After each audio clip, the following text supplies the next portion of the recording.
the project is sold as solution to Budvet's water problem. This project is actually facilitating export of water from Bundelkhand to outside Bundelkhand. On what basis you decided came as surplus?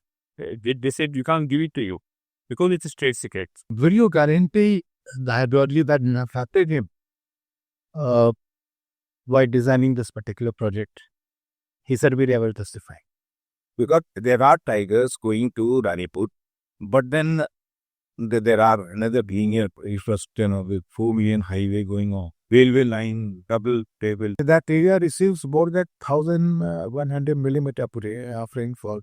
There were 10,000 tons. And these tons are managed by the communities. Over a period of time, we systematically killed this community management. If those projects are properly maintained, rejuvenated and given efficiently operation, you can actually achieve so much more benefit. You don't need this project.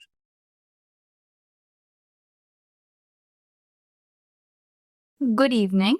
Thank you everyone for joining us for the third episode of the Green Mandate Season 3, hosted by Vidhi Center for Legal Policy and Rain Matter Foundation. This discussion will be focusing on the topic of assessing the river interlinking project. Today we have with us Mr. Jasbir Singh Chauhan, ex-IFS and former Principal Chief Conservator of Forests, Mr. Shashi Shekhar, ex-IAS and former Secretary at Ministry of Water Resources, and Mr. Himanshu Thakkar, Coordinator of South Asia Network on Dams, Rivers and People. They will be in conversation with Debadityo Sinha, who is the lead of Climate and Ecosystems team at Vidhi Center for Legal Policy. The discussion will continue for 40 minutes, followed by a Q&A with the audience. About the discussion, India's Interlinking of Rivers project, ILRP, is a large-scale initiative by the Government of India aimed at transferring water from surplus to deficit basins to address droughts, floods, and irrigation challenges. It involves construction of a network of dams, canals, and pipelines across the country with key objectives including enhanced irrigation, groundwater replenishment, flood mitigation, and improved water security.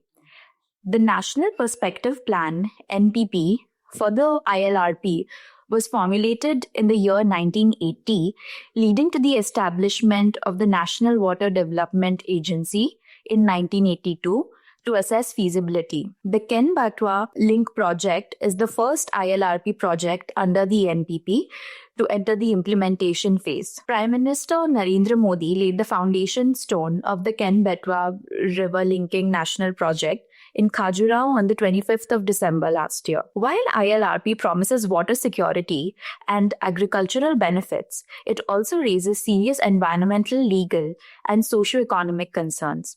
Today's discussion will examine various dimensions of this ILRP, discussing whether such large-scale interventions offer a sustainable solution to India's water challenges and potential risks to its natural ecosystems and people. A little bit about the speakers.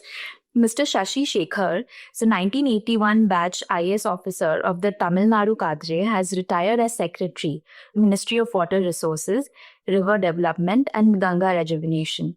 He has also served as the Additional Secretary of the MOFCC and the Joint Secretary of Ministry of New and Renewable Energy. Mr. Jasbir Singh Chauhan, a 1987 batch Indian Forest Services officer of the Madhya Pradesh cadre, is widely regarded as the architect of the Kuno National Park.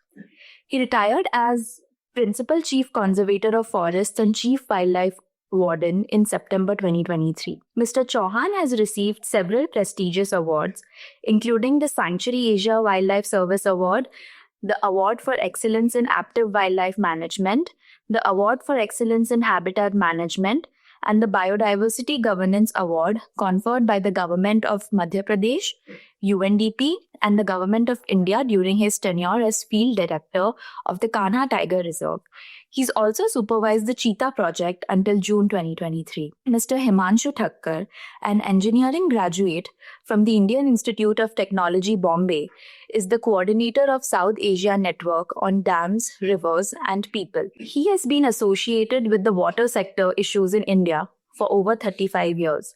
Mr. Debadityo Sinha is the lead and senior resident fellow at the Climate and Ecosystems team at Vidhi. While during this discussion, we request you to keep your phones on silent. This session is being recorded, and in case you don't wish to be recorded, please inform us in advance. Thank you.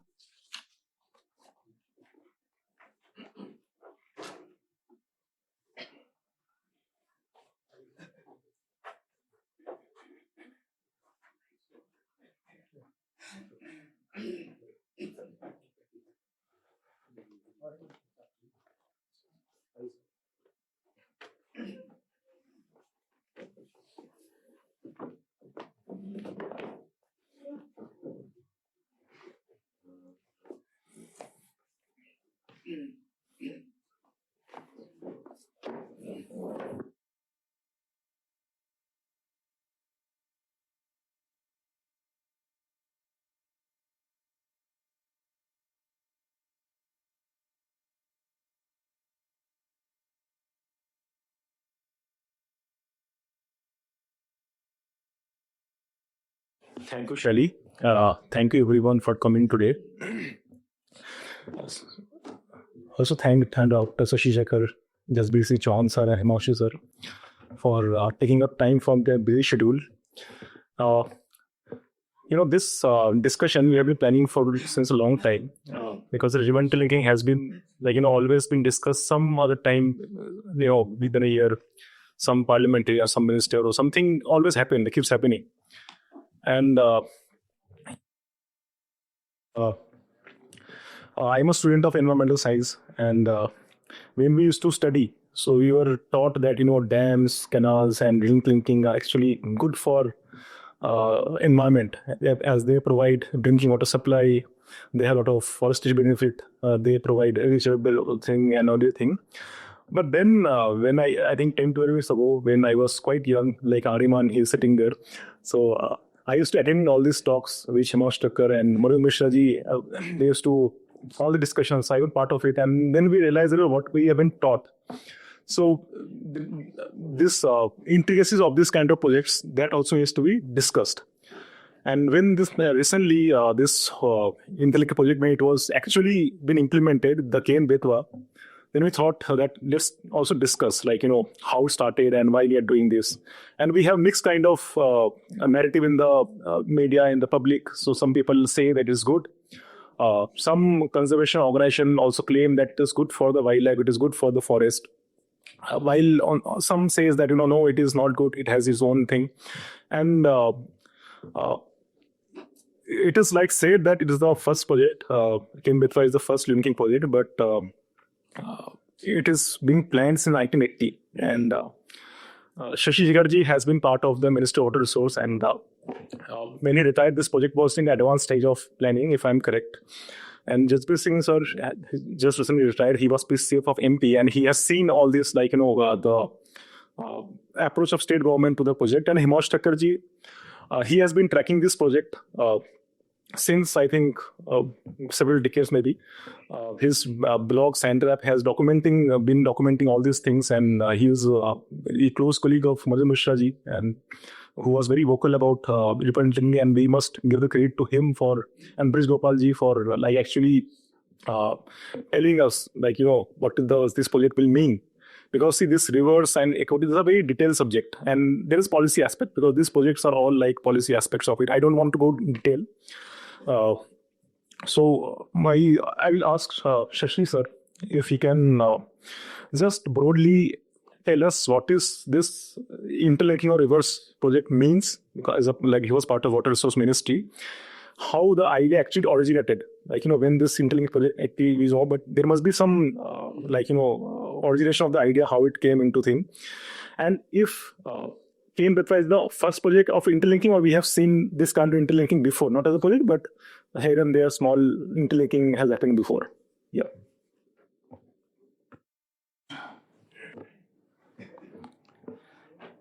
The idea of interlinking of rivers in India was initiated by Arthur Cotton in 19th century. His idea was that all the major rivers in the country should be linked to facilitate transportation of goods for import and export purpose. That was the main idea behind it. And then also providing water to some parched areas in the southern part of the country.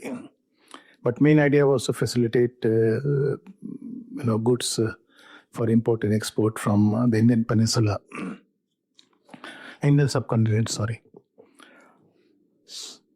It died down on its own, but then Dastur came out with, Dastur came out with garlanding canal of by linking all the rivers in the country. And later on, it was championed by Mr. K.L. Rao, who became minister, who was actually a dam designer, who became minister of irrigation. And he pushed interlinking of river.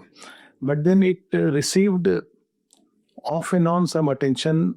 Most of the time, it was objected by experts on various grounds of the idea being European, the idea being very expensive, idea being not doable. So that is the broad idea. Ken Betwa is the first major such linking project. Some smaller projects have taken place in Tamil Nadu and Andhra, but they are very minor projects.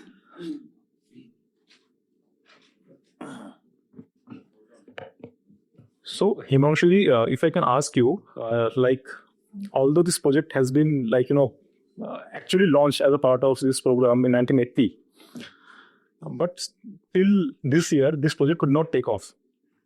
So, what were the main reasons, from political or civil society or whatever, the history of it? If you can just share that, why it took so long to start this project? Okay, to say briefly, actually, as it was described in 1980, the government set up this National Perspective Plan Committee under the chairmanship of C.C. Patel. And they gave a report, and then NWDA was set up in 82. The whole interlinking project came into limelight around 2002, when President Kalam spoke about it in the Independence EU speech, saying that this can solve our drought problems and flood problems. And that was latched on by one of the lawyers from Tamil Nadu. And he filed the application in Supreme Court. And Justice Kripal was the Chief Justice. And he was to retire on 31st October 2002. So he immediately sent notices to all the states and the government of India that why shouldn't interlinking of river be done? I mean, that's the point where it actually came to limelight. NWDA was inactive since 1982, but its work was so shoddy. I mean, I'm just jumping a lot of but as it was so shoddy that it didn't dare to put anything in public domain. Subsequently, after 2002, when Supreme Court was handling it, they several times ordered NWDA to put their feasibility reports in public domain. They threatened them with contempt because they refused to put it. So finally, they put some of them. But coming back to what Kripal did, Justice Kripal did, he sent notices, and only 2 states responded to his notice. And central government responded saying exactly what Shashi Saiparji was saying, that there are serious problems in implementing this. And they named 3 problems. The first problem was that they said that interlinking of rivers water is a state subject in India. And no state wants to give water to another state. So that's why they said there is no consensus between the states, and unless there is consensus, we can't go forward. Secondly, they said that it's very, very expensive project. At that time, they were talking about some lakhs of crores of rupees. I forget the figure. And the third thing, they said that it's very technically very challenging project because there are a number of issues and so on. Justice Kripal and Tamil Nadu was the only state which actually responded, basically because Tamil Nadu only had to gain water They don't have to give water to anybody. They want to get water. So we are happy to say, yes, this should be implemented. No other state gave any affidavit. In spite of such poor response to his notice, a day before he was to retire, Justice Kirpal ordered the government of India to implement river linking of project and complete it in 10 years. They said if money is a problem, you go to IDB, World Bank, international market, and so on. If the states are creating problems, then you bring the amendment and we will circumvent that issue, and so on. The directions which he had no business of giving actually. Supreme Court has no business of telling government what law to pass or how to raise finances and even to give a deadline for implementing a project which the government itself was saying. But he did that. 2012 was the year when 10 years were over, but we had another Chief Justice of India. If possible, he also wanted to be in the history books. He also ordered that implement river linking in 10 years. Now we are in 2025. The first project is still to start work actually. The reason why it's not going forward is because of number of reasons. One is, of course, what the government of India told the Supreme Court of India. The states don't want to share water. But also major reason is that the work of NWDA has been very, very poor actually quality. So this is not really actual implementable project at all. I can go into more details, but I think I should stop. You said that because twice you mentioned the work of NWDA was not satisfactory. So if you can just briefly explain what it means, like where its shortfall is. Well, first thing is that if you want to say that one river basin is surplus water and another river basin is a deficit water, then you need to scientifically establish that fact. How do you do that? They don't have any scientific methodology. So what they do is they ask the state government, what is your use of water in this basin? What are your plans in terms of big irrigation projects in future in next 25 years?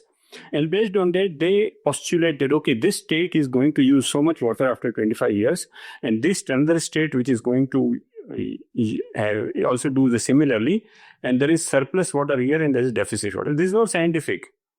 It's just very so that's one part of it. Secondly, even hydrology data is not collected by NWDA. So the basis is hydrology data.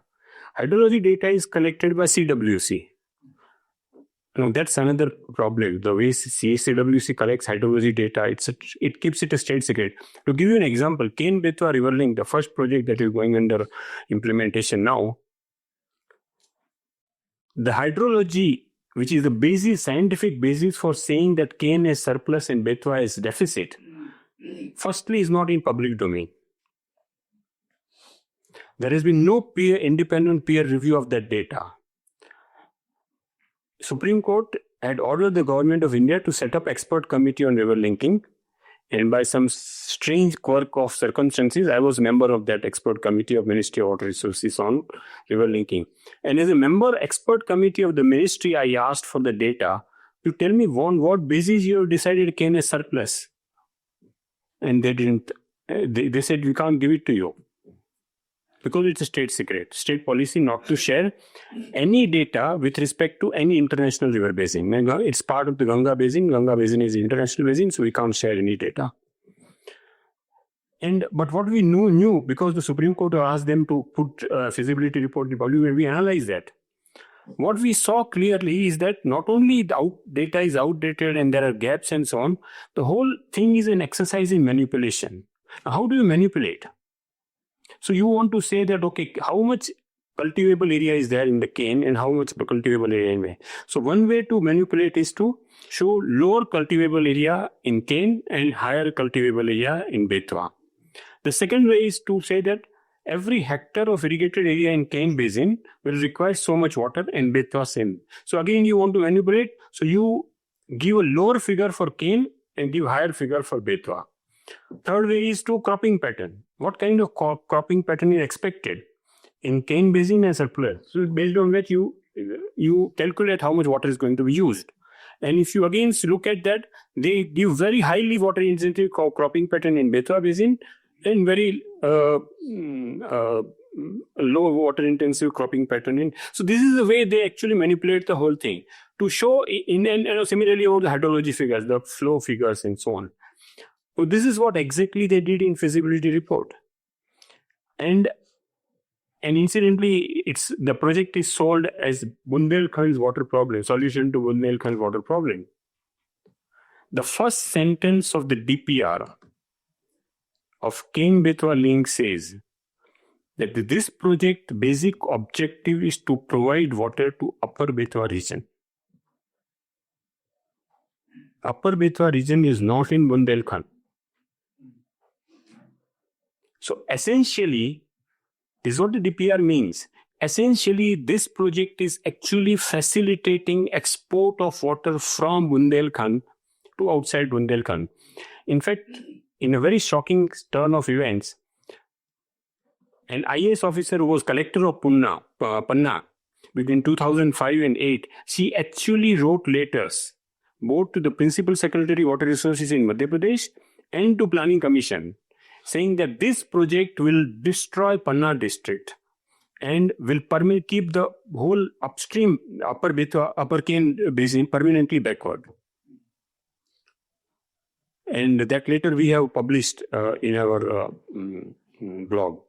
So, I mean, these are some of the ways you can say that how shoddy is the work when they talk about a lot more, but I think you have given enough examples for everyone to. With your permission, some more information are required to be passed on to the audience. Actually, what Himanshu said that it is going to irrigate only Upper Betwa region. They are constructing 4 dams on the Upper Betwa region at Burari, at Kesri, at Richen and at Nimkheda.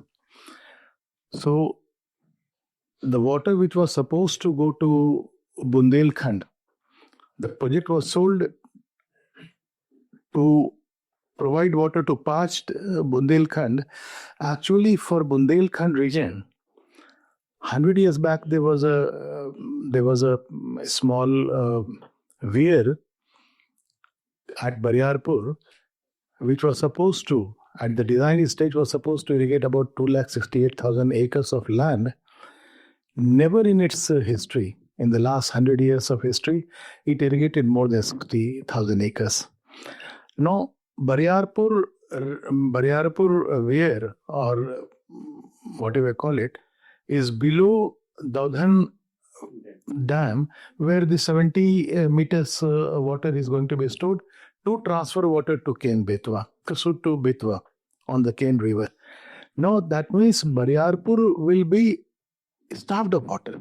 So even that 60,000 in Bundelkhand is gone. So actually it is exporting of water from a drought-prone Bundelkhand to a richer place of Vidhi.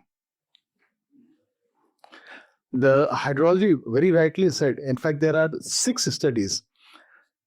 One study says 4,000 MCM, another study says 6,000 MCM. So for convenience sake, they have taken 6,000 MCM. And only at 75% certainty. Such projects cannot be constructed at 75% certainty. It has to be at 90% certainty. So you are doing at 75% certainty only to justify. Bariarpur is to also supply water, drinking water to Banda in UP. What will happen to Bundelkhand, Banda drinking water? Time will say. And this the canal which is going to connect Ken and Betwa is about 200 odd kilometers, open canal. Do you think that the farmers along the canal will allow water to flow without lifting water and irrigating their land? It is humanly impossible. This water will never reach Betwa. Ken is a smaller river basin. Betwa is much bigger. So the definition of surplus, I mean, it's a questionable definition. And when we talk about surplus or deficit, We talk only as mankind. Our ecosystem has other species also to live by. And why do you think that all resources or so-called ecosystem is meant only for us? What about other, when I'm sure Mr. Chauhan will talk about more in detail, but these factors unfortunately were never brought to the notice of public. And we had fought on this project because we found that hydrology was not justifying a project of this dimension. Right now it is 44,000 crores. By the time it is completed, I'm 100% sure that this will end up at about 1 lakh of crores. So we are creating a white elephant right from day one. Sorry, Himanshu. Yes. One follow-up question. I will then go to Jasbir sir also. See, hearing Himanshu sir and you, what impression I'm getting is this project is not sustainable. Not only sustainable, it has a lot of problems. The justification of it. But and also there have been bureaucrats, as you mentioned, Secretary of MP, and you yourself being a part of Minister Water Resource, you have also kind of not very happy with the project. But then how this project was approved, inside the government, it was very recently. I don't understand the process by which it got approval. When so much for decades, it was clearly that it will just quickly. Yes, it was approved much after I had left. But if you manipulate data, as I said that, you take the upper maximum hydrology which one committee had reached at, and only at 75%, then we justify number of things. And any reservoir project, the maximum marks are given on drinking water provision. So they have justified on those grounds. And when you manipulate data, obviously, cabinet takes that decision. But this decision, unfortunately, the ground reality, the ground data, and if we consider ecological factors, the project should not have gone through. Jasbir sir, now listen to both of them, justification and critique of it. I think the entire premise was transportation initially, then it was providing water for agriculture or drinking water. I think these are the main considerations, surplus, deficiency. And I hear a lot of time that even policy researchers, think tanks will say that we should not allow a single drop of water to flow to the ocean. Okay, and this is wastewater. So, and what I also learned from my friends who are working in MP and also officers who are working there, they also showed concern that this Panna landscape, it is a very unique landscape. And it has a lot of ecological history. There are tigers were lost, now they were revived, and there are a lot of efforts from officers who have spent decades to revive and cultivate communities. It's not an easy job. Conservation is like a process which takes decades to show the results. So, and initially 2014, I was in some meeting where the minister was also there, and she said that Panna will, I'm promising, she openly said this statement that once this project gets approval, it will increase the number of tigers, increase the number of vultures, and this project beneficial of wildlife. Very recently, I don't want to name any officer, but a very senior government officer, they gave a quote in the media that on response to the threat on the tiger and all the wildlife, not the tigers is an indicator, but there are a lot of more wildlife which are very unique, that this project will increase the water availability in Thai area, and it will lead to more population of wildlife. It will have more forests, and this will be what's this thing. So what is your honest opinion about it? If you can just share. I don't want to put any question, but I leave it up to you to say what you want to say. This is basically how the justifications come for projects like this. If you say that 10 lakh hectares, 10.62 lakh hectares of irrigation, then 62 lakhs of families getting drinking water, and then maybe say 130 odd megawatt of power is being generated through this project. Then any gentleman sitting at the top, he will actually consider, because of the democratic system that we have in our country. But having said this, it really has a very, detrimental effect on the local landscape. Water to 13 districts of Bundelkhand, with the caveat what he said, that the water will be actually diverted to the upper Betwa basin. But Bundelkhand is really dry.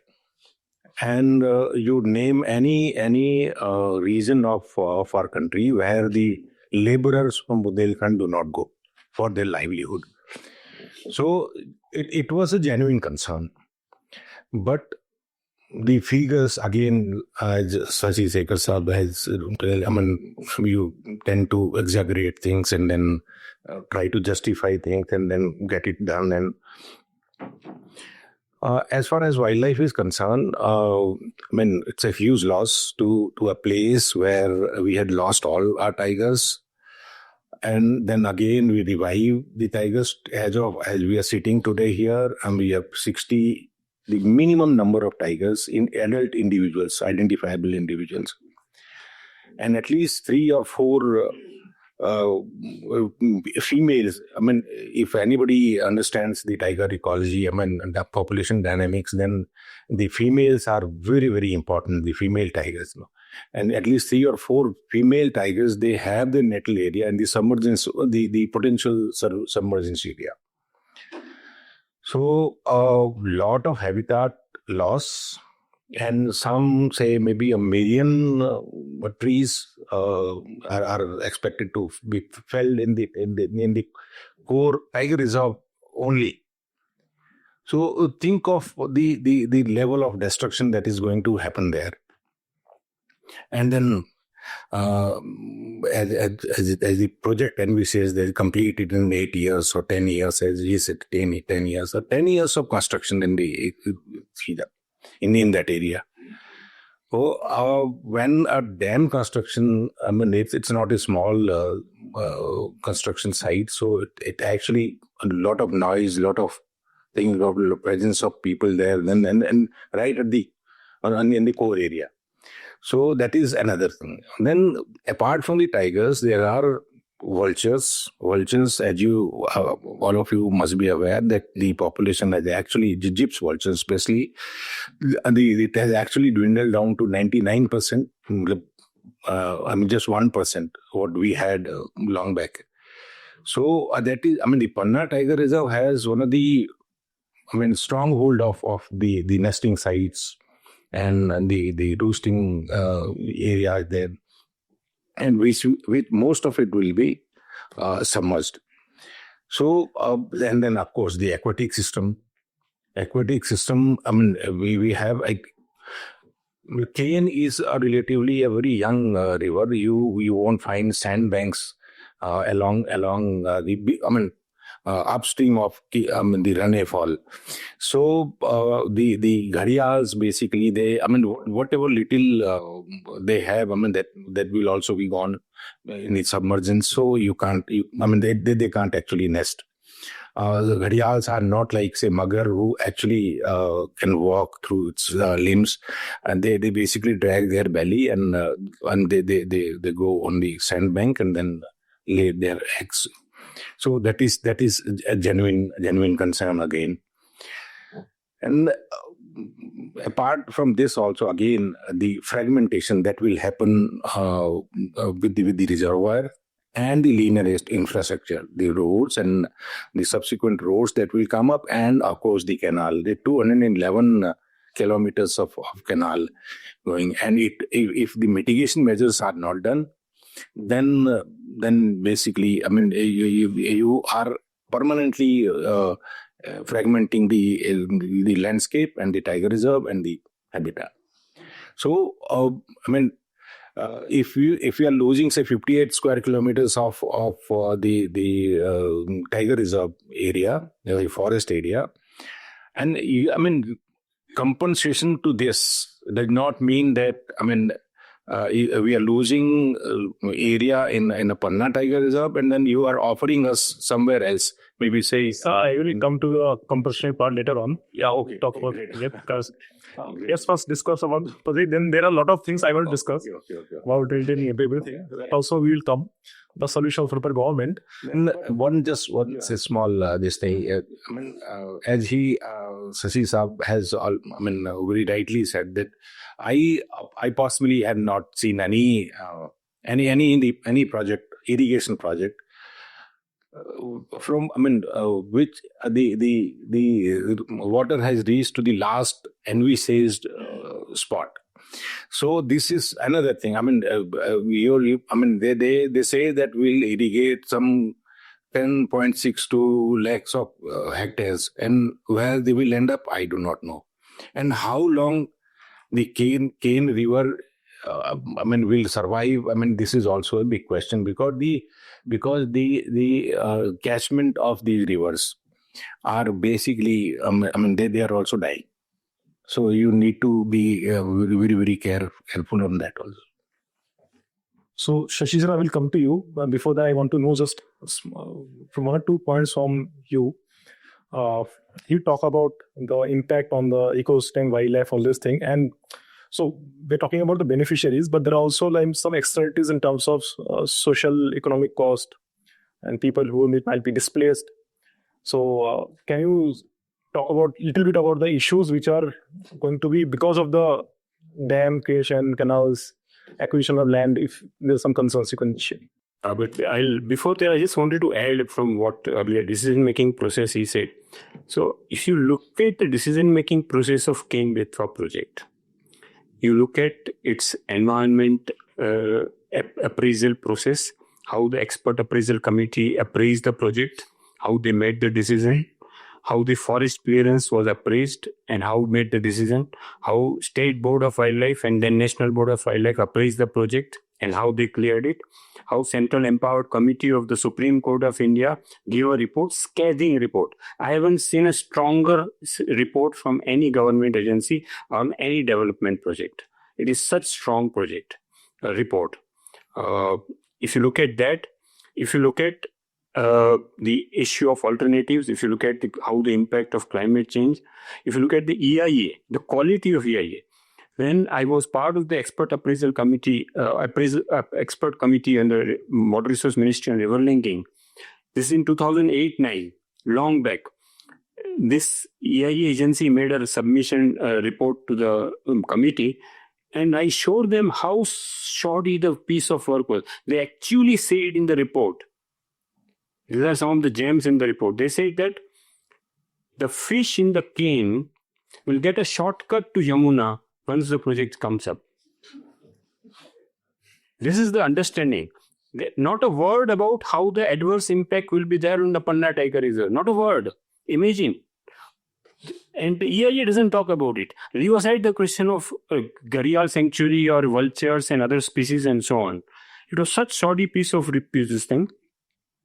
And that, based on that report, the ESC didn't want to clear it. Expert Appraisal Committee, OEF. In 5 meetings, they did not clear it. Uma Bharti, as a water resource minister, actually threatened the ESC that I will do dharna before the ESC if they don't clear it in next meeting. Publicly. They didn't clear it, and then they dissolved the ESC and reconstituted it. And who was the chairman of the reconstituted ESC? A former Director General of NWDA. How much do we understand even conflict of interest in our governance actually? So anyway, so coming back to your question about the socio-economic issues, there are a lot of issues. Again, there is no proper appraisal. There are 2 components as far as direct displacement is concerned. One is the submergence, because of the 9,000 hectares of submergence area. It's that 9,000 hectares, out of that, the designated forest area is 6,800, but actually all of it is designated as a Panna Tiger Reserve area. In addition, 10,500 hectares is going to be disconnected of the Panna Tiger Reserve. And so there is submergence area where there are a lot of, there are 10 villages are there, some 6,000 families, if I remember correctly. And then 6,600. Yeah, 6,600. Okay. And then in addition, see, one of the good things the FSC did was they put up very strong conditions. One of the conditions, incidentally, they said that the power component of the project cannot be in the forest area of the protected area. it has to be taken out. Now, whole of the project is in the protected area, forest area. So and hydropower project, you can't just shift the project from one place to another. It is related to the river and the dam. So if you remove it, then that project goes away. Hydropower component will go away. And this is the condition of the statutory clearance.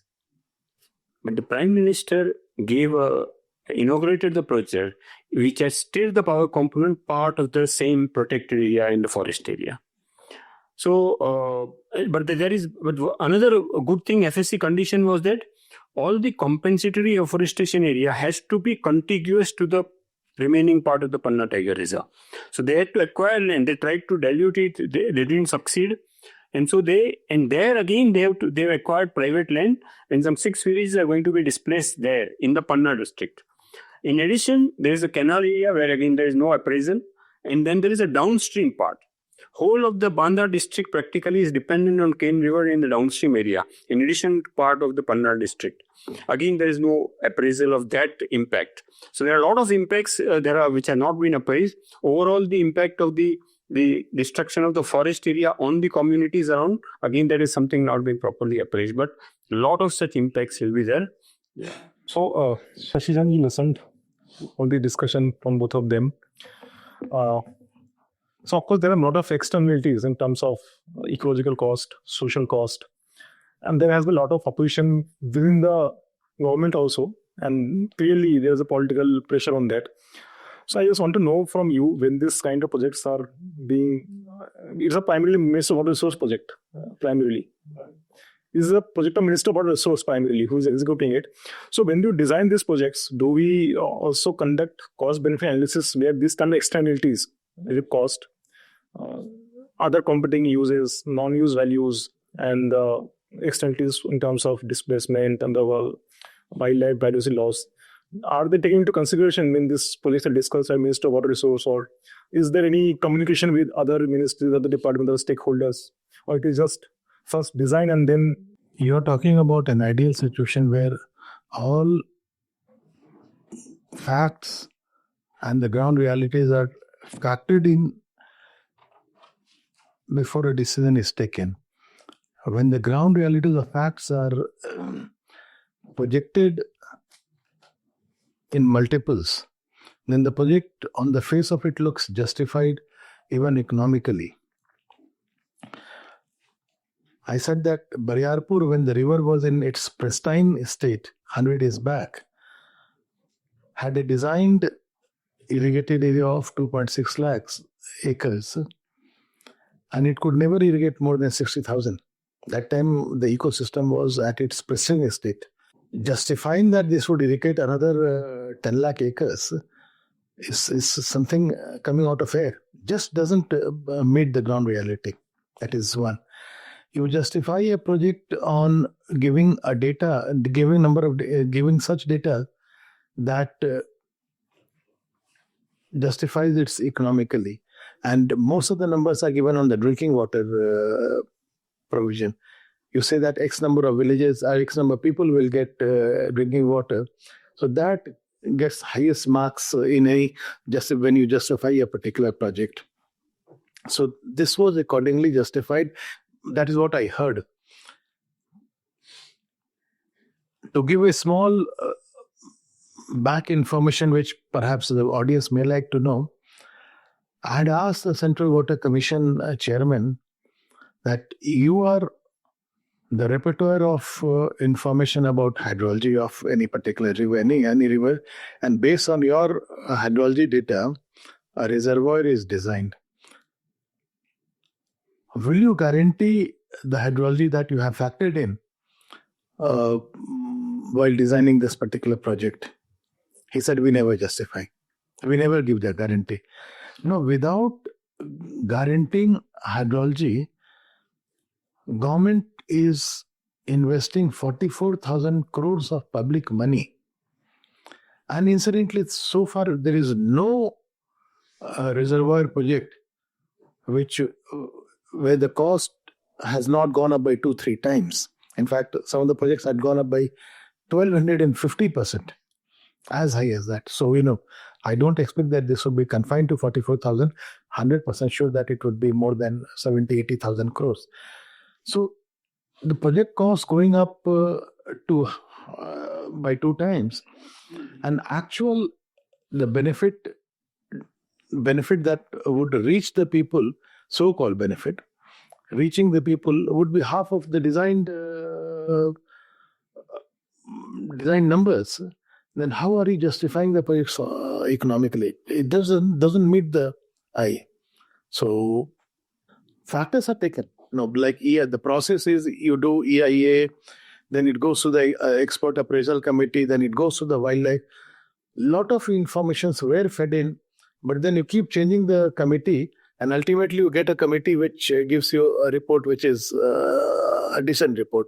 Like on the Ganges, after Ravi Chopra committee, I don't know, 4 or 5 committees kept coming, which finally justified that we should have hydro project in Himalayas. Absolutely ridiculous.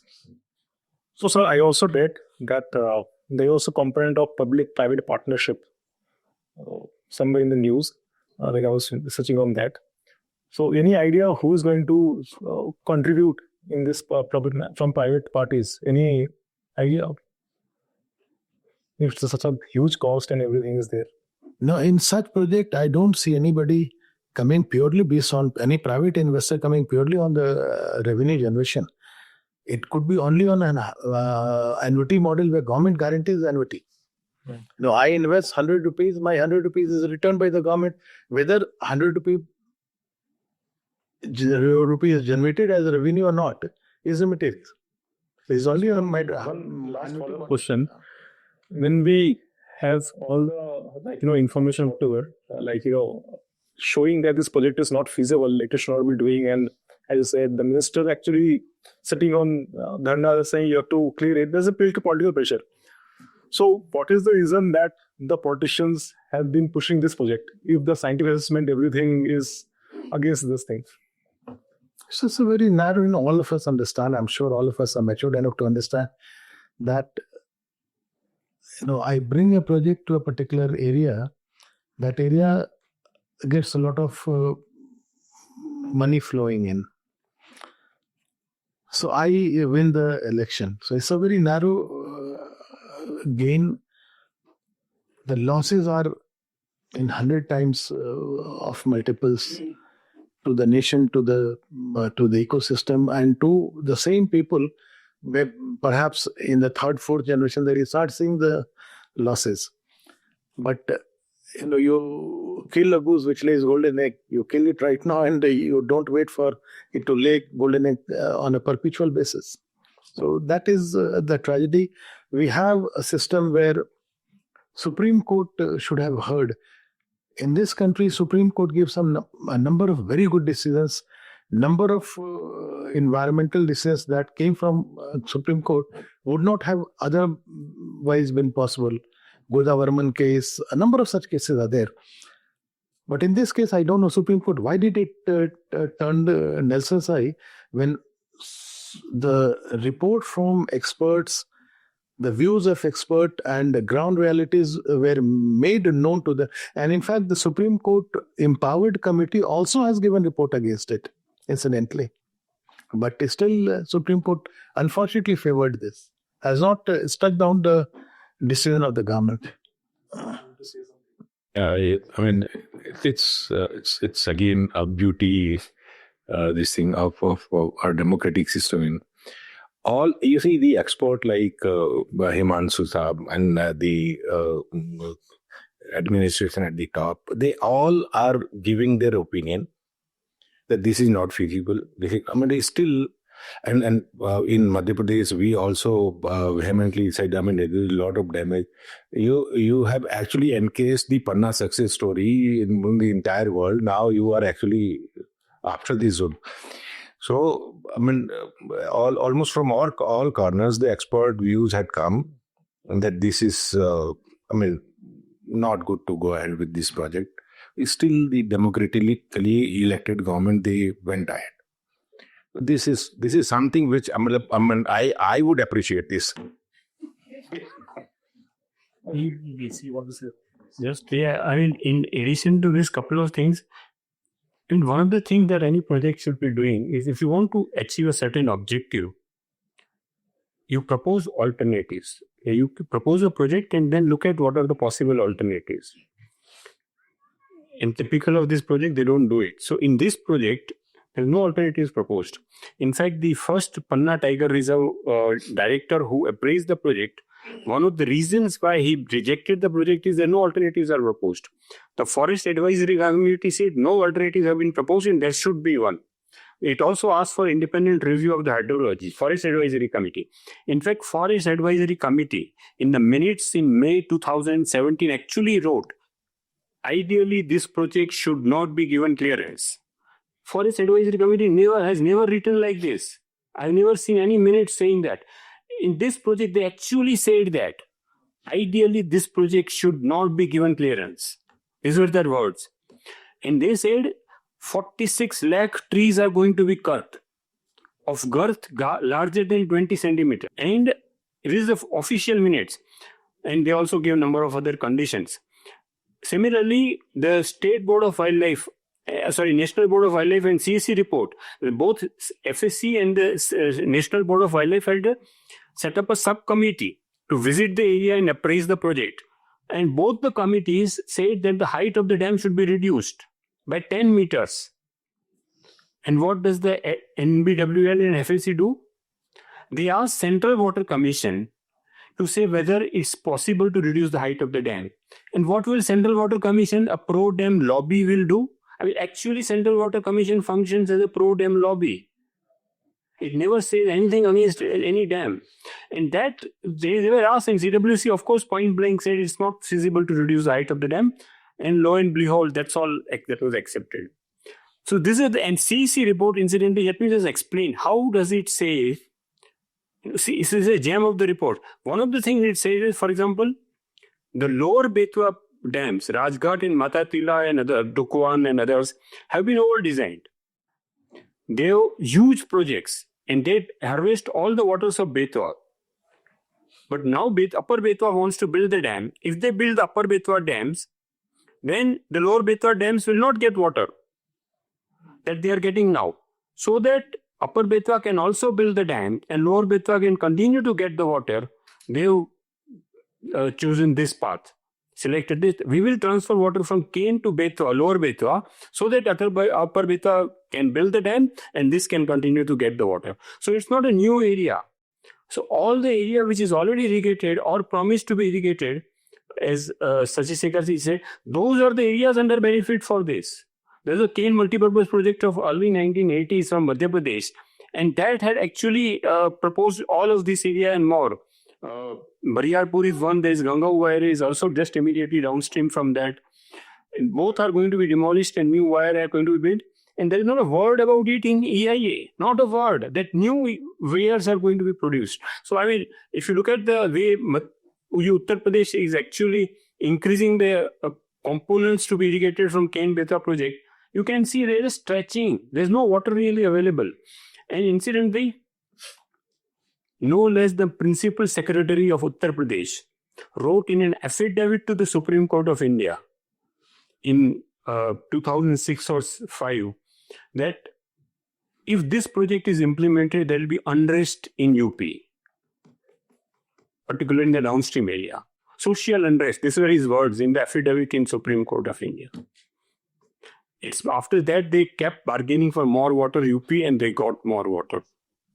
Yeah. Thank you for sharing this. Now you mentioned about 46 lakh trees being cut. FSC is also clearly writing that, we always criticize FSCs for clearing projects. But in this exception, you can understand the gravity of the thing that even committees which are known for clearing projects, they are also saying it should not be given. 2 committees being set up, all this thing. But again, my question will be now to Jasbir sir. You have been here for MP and you have perhaps seen most of the sanctuaries, national park visited, and you have observed very closely. Government of India said that we will increase the number of tigers, everything, but action was that the Zalipur Tiger Reserve declared much ago as a tiger reserve in UP, which is very far, I think more than 100 kilometers from the Panna. There are Noradahi Sanctuary and there is Durgavati Sanctuary, which is proposed to be or maybe upgraded to Tiger Reserve status. And there are also reserve forest areas in MP which are considered to be upgraded wildlife sanctuary as a part of compensation for the habitat lost. So, do you think these efforts will actually bear some fruit, or they actually like compensates for the wildlife or the forest or ecosystem which is lost? Actually, we need to understand the dynamics of tiger. It basically, as I was saying that, I mean, it actually doesn't work. This Kapanna population is the only population in the landscape, the only source population of that landscape. So you have many, sinks, but I mean, the source is just one. So if you tamper with the source, then what will happen to the entire landscape? So that is precisely the point that I was making, and it actually doesn't work. That you are taking away land from critical land from the tiger reserve, and then you say that we will add something to say maybe 400 kilometers away. That because we do not have land elsewhere, so you take this land for as a compensation. That actually doesn't work.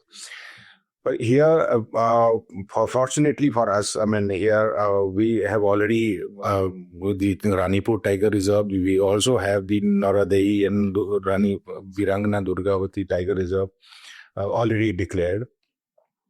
But then, the promises made in such projects, it's very difficult to keep. Like say the project, if you see the project document, it will say that we maintain the ecologically critical minimum flow in Kuno River downstream. But I don't know how much it will be, the promises will be kept. Likewise, we have seen Indira Sagar Dam in Narvada, Omkareshwar Dam in Narvada, and Sardar Sarovar Dam in Narvada. And in all three, they say that we will make Omkareshwar as a national park. We will make 2 more sanctuaries, Singha sanctuary and one more.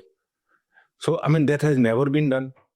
You see, when the Indira Sagar Dam was commissioned, when the Omkareshwar was commissioned, and when the Sardar Sarovar was commissioned, and the compliance is still. So, similar things, similar logic can be extended here. So if once the project is complete, what was promised, whether that has been delivered or not. So it will be for everyone to basically to see. So sorry, add one sentence. CC has looked at all this. And they have said that there is no corridor between Panna Tiger Reserve and all these three.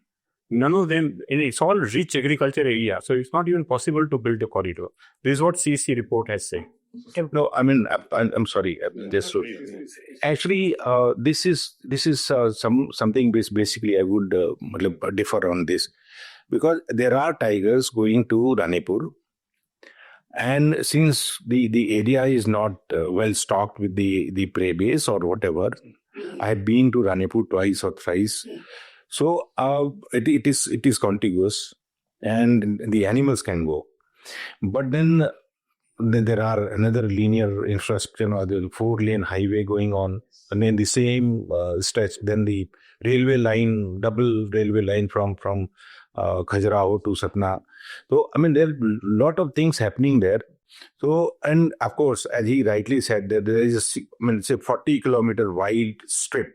There is a river, and that river basin is a very rich agricultural area. There is no forest in between. But then the tigers, we have seen tigers, we have documented tigers, they're moving in just one night from this side to that side. So the animals, they can move, but it will be difficult for them to basically in future if you keep shrinking your habitat. And also if the disturbance increase, then the movement will be curtailed.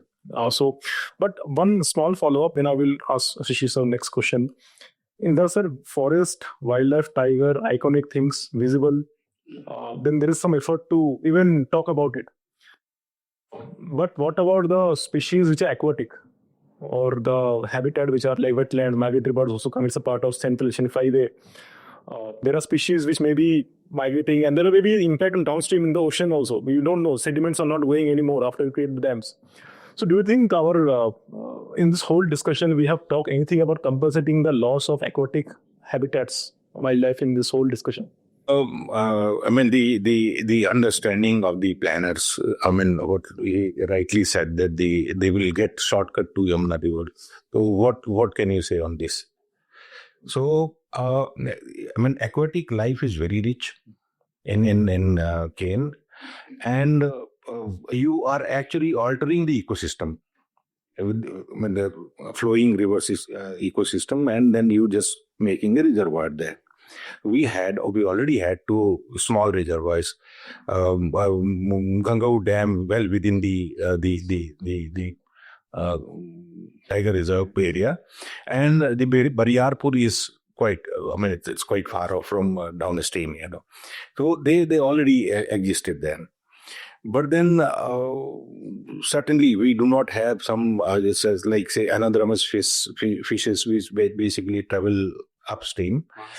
So, Mahasi probably downstream, and I'm not aware about Mahasi. But certainly, it will have an impact on. And anything on the invasive fishes, invasive turtles which are there, which they may proliferate the untouched areas, do you think?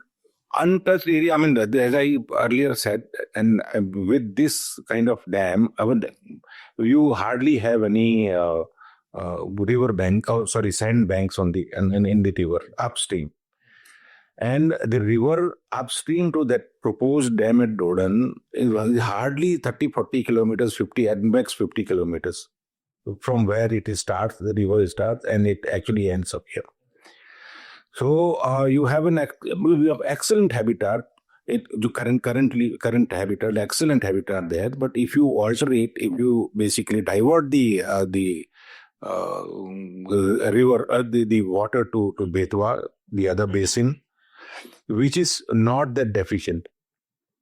The Betwa, I mean, as he pointed out, Mata Tila Dam, then Rajghat Dam, and then many dams, and then the dam where it is actually being Barua Sagar. So वहाँ पे आप इसका just your analysis, I agree with your analysis that upper Betwa basin के लिए कुछ और facilities बना करके और फिर इसका पानी वहां पे कम ना पड़े नीचे वाले में, इसलिए केन का उधर डाइवर्ट कर दो. तो वो that if that is the kind of understanding, then I really Panna Tiger Reserve. Clearly, as Himanshu has also said, there is no discussion on alternatives. There is an impact on the water source, and the wildlife is huge. So was there any internal discussion in the ministry level about the alternatives of this project, if there is any outside exist? And personally, do you think there can be other alternatives to this project? Is there has to be some? To the best of my knowledge, the alternatives were never discussed. But two things that I would like to bring to the notice. One, that everybody was talking about reducing the height of the dam to protect vultures. I mean, that is an IUCN species in the red danger category. You know, Kane River passes through a very unique geomorphological area. It is a terraced system, and that's why it cuts deep into the terrace, and it doesn't have any sandbanks in the upper reaches. Only in the below Bariyarpur you have sandbanks. Now this terrace structure, geological structure, provides habitat not only to vultures but also provides safety to the tiger cubs. They go and live at certain heights. So that is only for information that these things were completely ignored. Second, to bring down the height, there was a suggestion that why do you want to take water all the way through an open canal? this area, and the temperature goes up to 44, 45, 46 degree. There will be a lot of evaporational losses. So why don't you take underground pipe? So there will not be any evaporation losses. To that extent, you can reduce the height. For obvious reason, obviously, that was not, when you dig up earth, you can't measure how much of earth you have dug up. It's difficult in the official book. So all manipulations in the contractor bureaucratic nexus, that is where they manipulate things. How much of money has gone in digging up earth. So India being a very land-starved country, even in places like UP, Bihar, we have constructed huge canals. All could have gone underground. Second is there was, at my level, we had discussed was that if you go into the details of Bundelkhand area, during the Chandela period, Bundela period, there were 10,000 tanks in that area. And that area receives more than 1,100 millimeter of rainfall. So our forefathers knew very well that in such area, because the underground, the geological formation is cystic structure, which allows water to flow. That's why they constructed these small tanks to provide water to the crops. And they used to normally grow crops like oil seeds and pulses. Over a period of time, and these tanks were managed by the communities. Over a period of time, we systematically killed this community management approach and made it a PWD approach. And all these tanks, not only in Bundelkhand, but so is in Tamil Nadu. Tamil Nadu is known for its tanks. Most of these tanks have either been silted up or been encroached upon or are in the state of disuse. There is a need to map all these tanks, remove encroachment, bring them back to the original state. And I can still see Bundelkhand getting sufficient, and a change in cropping pattern where Bundelkhand will sufficiently get water to eke out decent living. Normally we tout around saying that from Bundelkhand people migrate because there's no water, it's a drought-stricken place. I have never seen or heard people migrating from Rajasthan. You live with the ecosystem. So that was Bundelkhand, and today we have made Bundelkhand to that. So there is an alternative. It's not that there was no alternative, but when you are bent on constructing this particular project by giving all kinds of justification which were not existing on the ground, then the intentions are obviously very clear. See, firstly, I totally agree with Shashi Shekharji that there is substantial amount of rainfall in this area. It's the biggest resource of this area. And if there are systems in place to harvest that water when it falls, where it falls, it can really solve the problem of Bundelkhand. 60 years back, Bundelkhand was not known for water problem. It's got to known over the last 5-6 decades because of the degradation that has happened over the years, both of the tanks and the ecosystems. So that's one part. There is definitely alternatives available, and CEC report again goes into the depth of actually listing approximately 200 irrigation projects, showing that if those projects are properly maintained and rejuvenated and given efficiently operation, you can actually achieve so much more benefit. You don't need this project. And as far as the geology is concerned, I think just downstream of the dam, you should go and see there is a unbelievably beautiful geological feature which is called Rane Falls, and which is like a mini Niagara, or like US is famous Grand Canyon. It's a mini Grand Canyon. So actually it's like that, so beautiful. When I went there in around 2017-16, I saw it. I was struck. My God, such beautiful place. And I was talking to Pranay Lal just before the meeting. a geologist, and he was telling how remarkable the whole system is, upstream and downstream, geological system. Similarly, there are more than 25,000-year-old cave paintings in just adjoining Chhatarpur area. And because of those cave paintings, the diamond mining project has not been given forest clearance. The same situation prevails here, but they have not investigated here.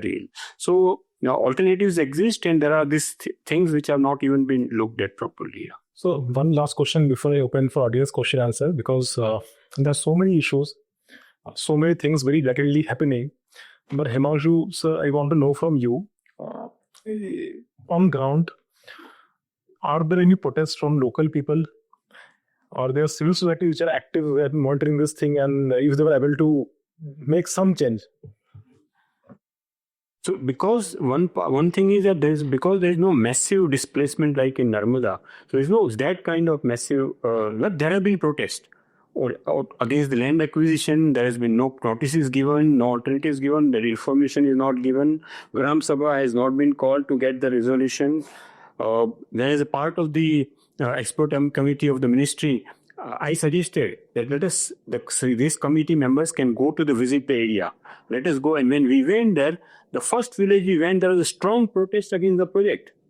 Similarly, in Panna district, there are civil society members who are very aware and trying to raise the issues to the extent, including some of the royal family members and so on.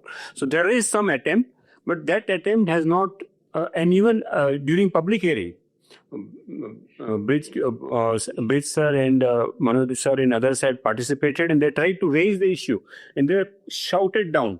They're not allowed to speak at the public hearing. There are other violations in the public hearing of the project.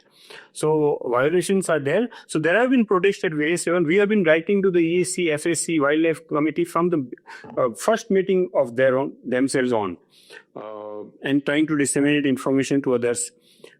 We organized actually walk along the total length of the river is 427 kilometers. And we organized a walk from Chilla, where Ken meets Yamuna, to the origin. A 600 kilometers walk which went over 33 days in 3 phases. The basic objective was one, to understand the reality of and contribution of river to the communities and their connection with the river, but also to tell them about the project and what they know about the project. And we were shocked to know that this was in 2017-18 when the environment clearance was already given, forest clearance was already recommended first stage and so on. People did not know much about the project. And they thought that क्योंकि बेतवा तो बड़ी नदी है और केन तो छोटी नदी है, तो इससे तो केन को पानी मिलेगा बेतवा से. This was the thinking in people in that area even in 2017-18. So, in fact, when in 2008 I was part of the expert committee, one of the suggestions I made was very simple. I said, if NWDA and the government is so sure about the project, just do a simple exercise.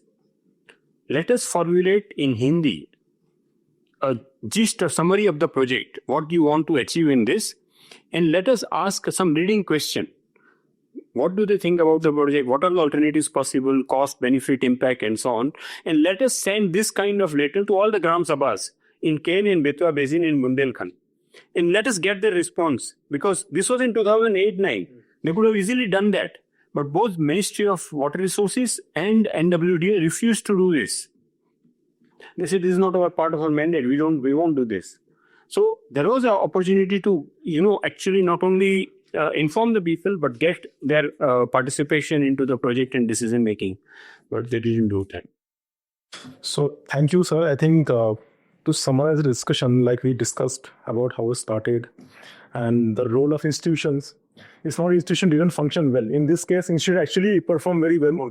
Some of them, but it is the political, pressure, and of course the ignorance of some top level thing is there. And of course, it is such a large scattered project. It is a spanning geographic region. So even the protests have been very small, and people were also not very informed. And there are also resistance of shared information about the hydrology, about the deficiency, all this thing, which is the fundamental of this thing. I think a lot of questions are there. So with this, I open the floor for audience question and answer. Sir, it is okay if we extend it for another 20-25 minutes? So, yes. Yes, sir, please. Sir, to you. It's a wonderful discussion, which is in fact eye opener. But do you think that we have given a lot more opportunity to engineers only? Entire the development of the country was in engineer oriented, and biologists and natural resource manager were ignored, and that is the result in the form of interlinking. Do you think so? Yeah, so if you get the institutional architecture on water resources in India, the CWC, which is an engineer-dominated body, is at the top. And it's an institution which is very arrogant. Engineers who would say, we know what needs to be done for the good for the country, we don't need to be told by anybody else. We don't need to learn from anything from anybody else. This is unfortunate legacy of Panditji, unfortunately, I will say, because post-independence, there was an opportunity to break from the past and create a different kind of institutional architecture in which there was a greater transparency, greater accountability, there was more greater participatory management. And he actually realized that, Panditji, in a speech in 1958 before the Central Board of Irrigation and Power at that time, he actually said that our engineers they're megalomaniac. These were his words. They want to build big things, big dams for the sake of building big dams. But we can also build smaller projects and get quicker, faster, at a cheaper cost. We can get benefits from that. It's a mystery of political economy. What was the impact of that speech on actual decision making he did after that? We don't see any impact. But even today, and in fact, I would just salute, not many people know, I'd salute Shashi Shekhar ji. He's the only person who has actually tried to call the spades and get CWC out of this, race. He set up a committee for reviewing the functioning of CWC. Nobody has done that in India. And CWC opposed it. They didn't want to do it. He could possibly throw more light on that. Unfortunately, that committee gave a report which was sort of middle of the ground report. I told the committee, you have to call spade and spade. You have an opportunity, historical opportunity. And if you give a strong report, it will create a debate across the country. They didn't do it. This is my view, my personal view. But he did that. He tried to, review the functioning and re-evaluate the functioning and create a new institutional architecture. He didn't succeed. But you are right. The CWC even today is the most arrogant, non-accountable, non-participatory, non-transparent kind of organization.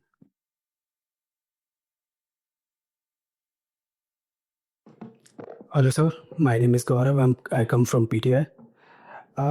Sir, after years of small protests and legal battles, what we have seen, the Prime Minister has now inaugurated the project, and that is the truth.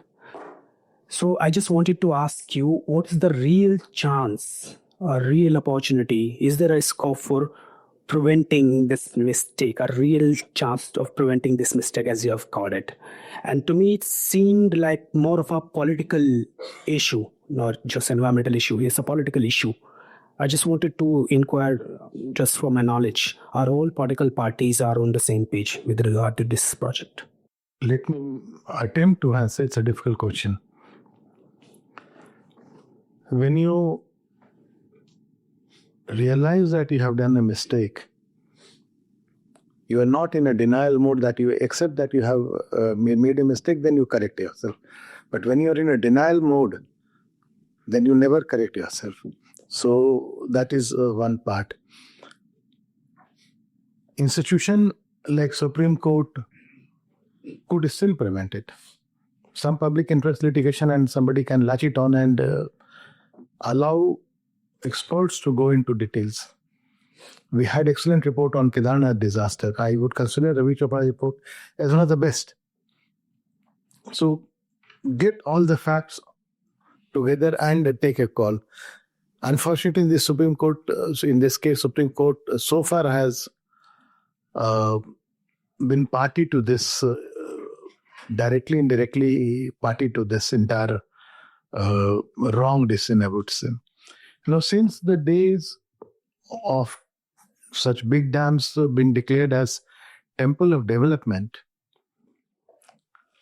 the contractor, politicians, bureaucratic nexus has become so strong that, and for obvious reason, I don't have to elaborate it,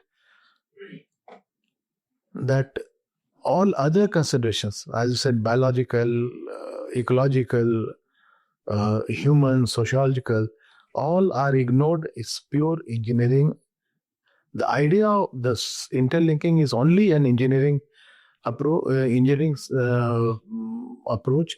It has nothing to do with providing water to the past area. Past area have evolved over millions of years in that condition, and people have lived in that condition. They eat different. What Punjab eats, Tamil Nadu people will not. They eat different. So they have grown along with that. You need to live with the nature, and that is the only thing which is sustainable. The moment you go against it, then you have Kedarnath type of disaster. Here also, we would have spent 1 lakh crores of public money, created white elephant. The intended benefit obviously will never reach, but we would have done that. Unfortunately, people of this country are not given sufficient information to raise their banner of protest. People of this country are not given. So it's your and my duty, and you and I are unfortunately in minority. And I know for my batchmate Manoj Mishra, Himanshu, a number of them have given their life for fighting such projects from outside, but they are called क्या कहते हैं उसको आपको आप लोग anti-development, anti-national, anti-development. Actually, these are they bring the right informations before the people, but they are drowned in the by the majority. I think we look very this question is very good actually. And if you look at in the history of development in India, for example, there were my points where there was an opportunity to change the course of the development discourse and development, the type of development we do. That's your question, how we can make correct decisions. So one of the decisions, for example, one of the opportunities was during the functioning of Narmada Bachao Andolan. There's another functioning during there is a massive agitation against Lower Subansiri Dam in Assam-Arunachal Pradesh border. The World Commission on Dams, which was a report of the commission, and 7 of the 12 commissioners were all their time life supporters of the dam. They came out with a commission after independent review across the world, in which even Government of India participated. That report was another point where you could have departed from the point. We didn't do that.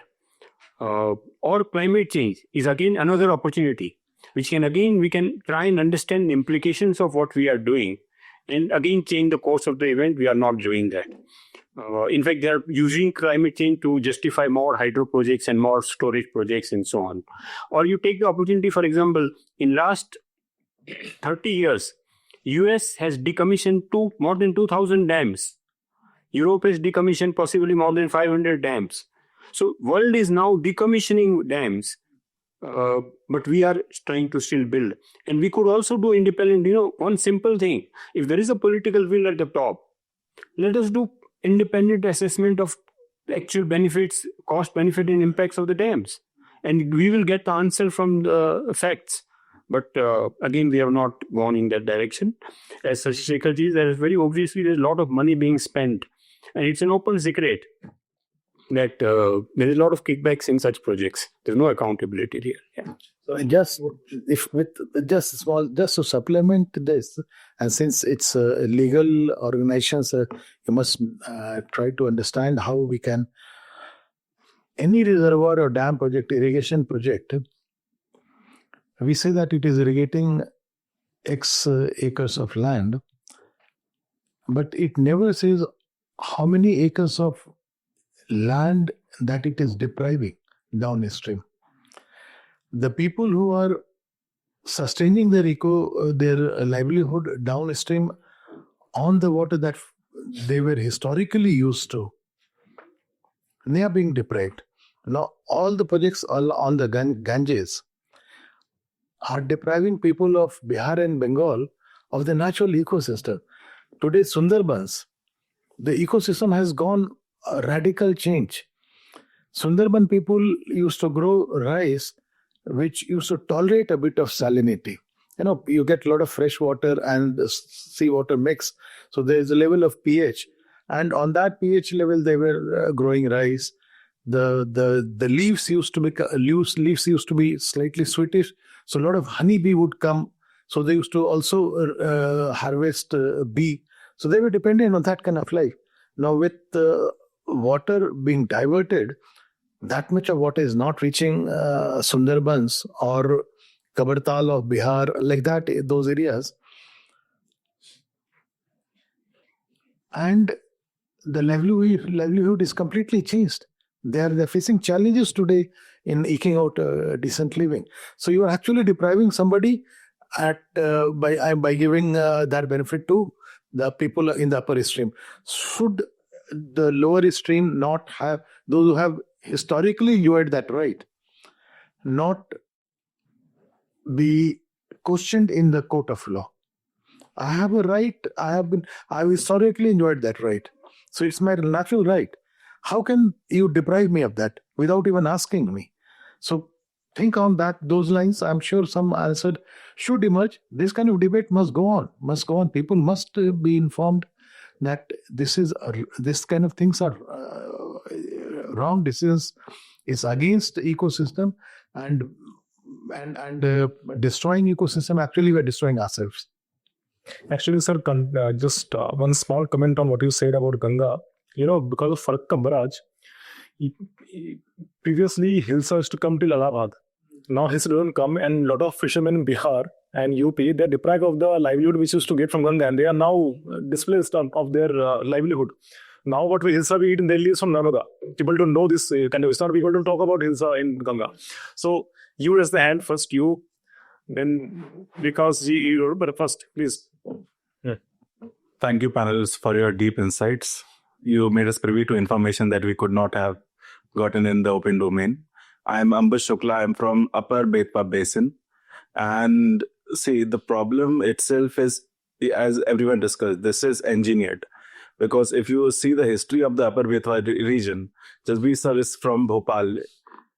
So you have worked in Bhopal. You know that the origin points of Betwa, because of the rapid development of Bhopal and the destruction of watershed and catchment area of Bhopal, the whole region has been parched. So there are also cave paintings near Bhopal, that is Bhimbetka. Raja Bhoj made his city near Bhopal, that is Bhojpur. So the area was not ever water parched. But as soon as the development paradigm came and rapid tree felling came, the area became parched. So the area started growing wheat, and the agricultural policies, they did not keep in mind what the needs or what the land could provide to the crops. They said that what they could take from the land. So why is the government, why is the policymakers, why are we going towards white elephant projects and not working at things that are already proven? So why are we not working towards better zoning laws in cities that are expanding into watershed areas, critical watershed areas? And I know about the political hydrology of the area. We talk about the meteorological hydrology of the area a lot. But you see, Panna, Bundelkhand, these are not very significant, right? The whole project is situated in Madhya Pradesh, but the Vindhyan belt is a very politically very weak belt. And my region, Vidisha, Raisen, Bina, Bhopal, these are the core of in Madhya Pradesh's political, all the circus that happens. So, and the CM being from the same area, he wants the money and, to show the people that, okay, I am working towards this project to bring water to the people without actually working at the core of the water issue in the area. So why are not, the administrative branch or the forest branch or the NGOs, why are we not bringing in insights to the people, or why are we not mobilizing people to work at the actual cause of the problem? I think I have touched this thing. You see, all the technical departments or agencies, or they have, except for the water resource department and the central water commission, but all of them have actually, at some point of the other, they have actually given their technical opinion to the government, and knowing fully well, they have opted this. What do you do? Now, your question is very relevant. Now, to minimize the loss, what basic now it's simply a question of how far you can minimize the losses that is actually coming our way.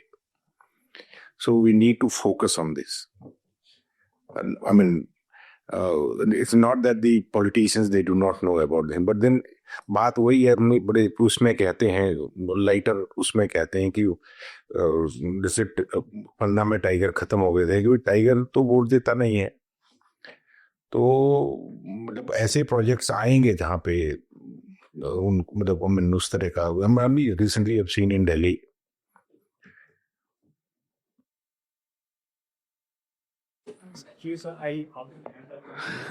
So thank you. Himanshu sir actually said that this Bundelkhand part got deprived of water from the last 4 to 5 decades. So how the mining culture that has been increased manifolds there? So is it some of the disturbances that you can count on? It is responsible for that. Mining is one of them. Deforestation that has happened on large scale for various reasons. A number of irrigation projects have been built, but not really properly maintained and used. And in addition, the microclimate is changing because of the destruction of the local water systems, as Shekhar was saying. Systematic destruction. So there are a number of factors which has combined together to destroy the ecosystem of that area, and which is leading to this kind of. But the rainfall is not low. Even now, the rainfall is significant. If that rainfall is used to harvest water where it falls and store it locally and recharge the groundwater, it can change very quickly the situation there. And it can also lead to. And about the compensatory issue, I just want to say, remember, this is a natural forest. And we have never been able to compensate. I mean, you can't compensate, but even in terms of numbers and area, you have not been able to do that. So there will be other impacts related to that. The biggest hydrological asset, one of the biggest hydrological asset of Kane is the Panna forest. And that hydrological asset you are destroying in the process of taking the water, and you are not even assessing what is the impact of the destruction. There's no assessment. Not even talk about it. SSC doesn't talk about it, EIA doesn't talk about it, EAC doesn't talk about it, DPR doesn't talk about nobody. One more addition to it, a part of actually species I'm talking about, कि जैसे sir ने भी बोला अभी कि we are taking the land of Rajasthan, मतलब Thar land we are taking in that is full of desert and all, and we are giving a greener part. See, what I am trying to just elaborate on it is like ecosystem. You are destroying the ecosystem which is pertaining a low scarcity of water, or you can say like grassland sort of vegetation, and you are allotting a land somewhere else which is, you can say like that full of water, or that has totally different ecosystem. So how we can balance it out? We are actually, in search of diamond, we are losing, in search of coal, actually we are losing the diamond sometimes. In this case, for JS Chauhan Saab will add on to this, like the species. Actually, this was a question for Chauhan Saab. Actually, मैं साहब ने जो बोला अभी बहुत ही relevant चीज बोली है कि जो वो एरिया था बुंदेलखंड का, they have actually lived in that kind of environment, and that doesn't mean कि हम उनको असिस्ट ना करें, but yes, उन्होंने सीख लिया उसको, उसमें सीखने का. इसी रीजन में there is a district called Tikamgarh. वहाँ के पुराने जमाने में एक राजा साहब होते थे, वो मतलब वो जब किसी अमीर आदमी को पनिश करना होता था तो वो बोलते थे 1 रुपया फाइन करूंगा तुमको। तो वो 1 रुपया तो फाइन है। वो बोले साहब ऐसा मत करिए, तो बोले एक तालाब बना हुआ। तो वो अकेले के जमाने में 1000 से ज्यादा तालाब उन्होंने बनवाए टीकमगढ़ में। अब आज आप जाइए, आज देखिए उन तालाबों की क्या हालत है। Right in the middle of the city Tikamgarh में एक बहुत बड़ा तालाब होता था पहले, जो अब ऑलमोस्ट मतलब सुवेज हो गया। हाँ यार, तो वो सीवेज से और स्वीटिंग से सब भर गया।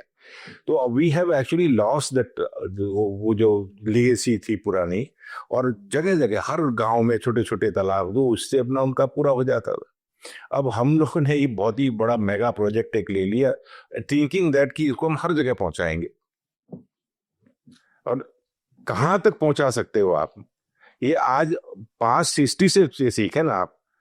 आपने ये भगड़ा नागल डैम बनाया था या आपने कोई दूसरा बड़ा डैम बनाया था, तो जो आपने एनविसेस किया था कि हम कहाँ तक पानी इरिगेशन का भिजवाएंगे, कहाँ तक ड्रिंकिंग वाटर, वहां पहुंचा है क्या?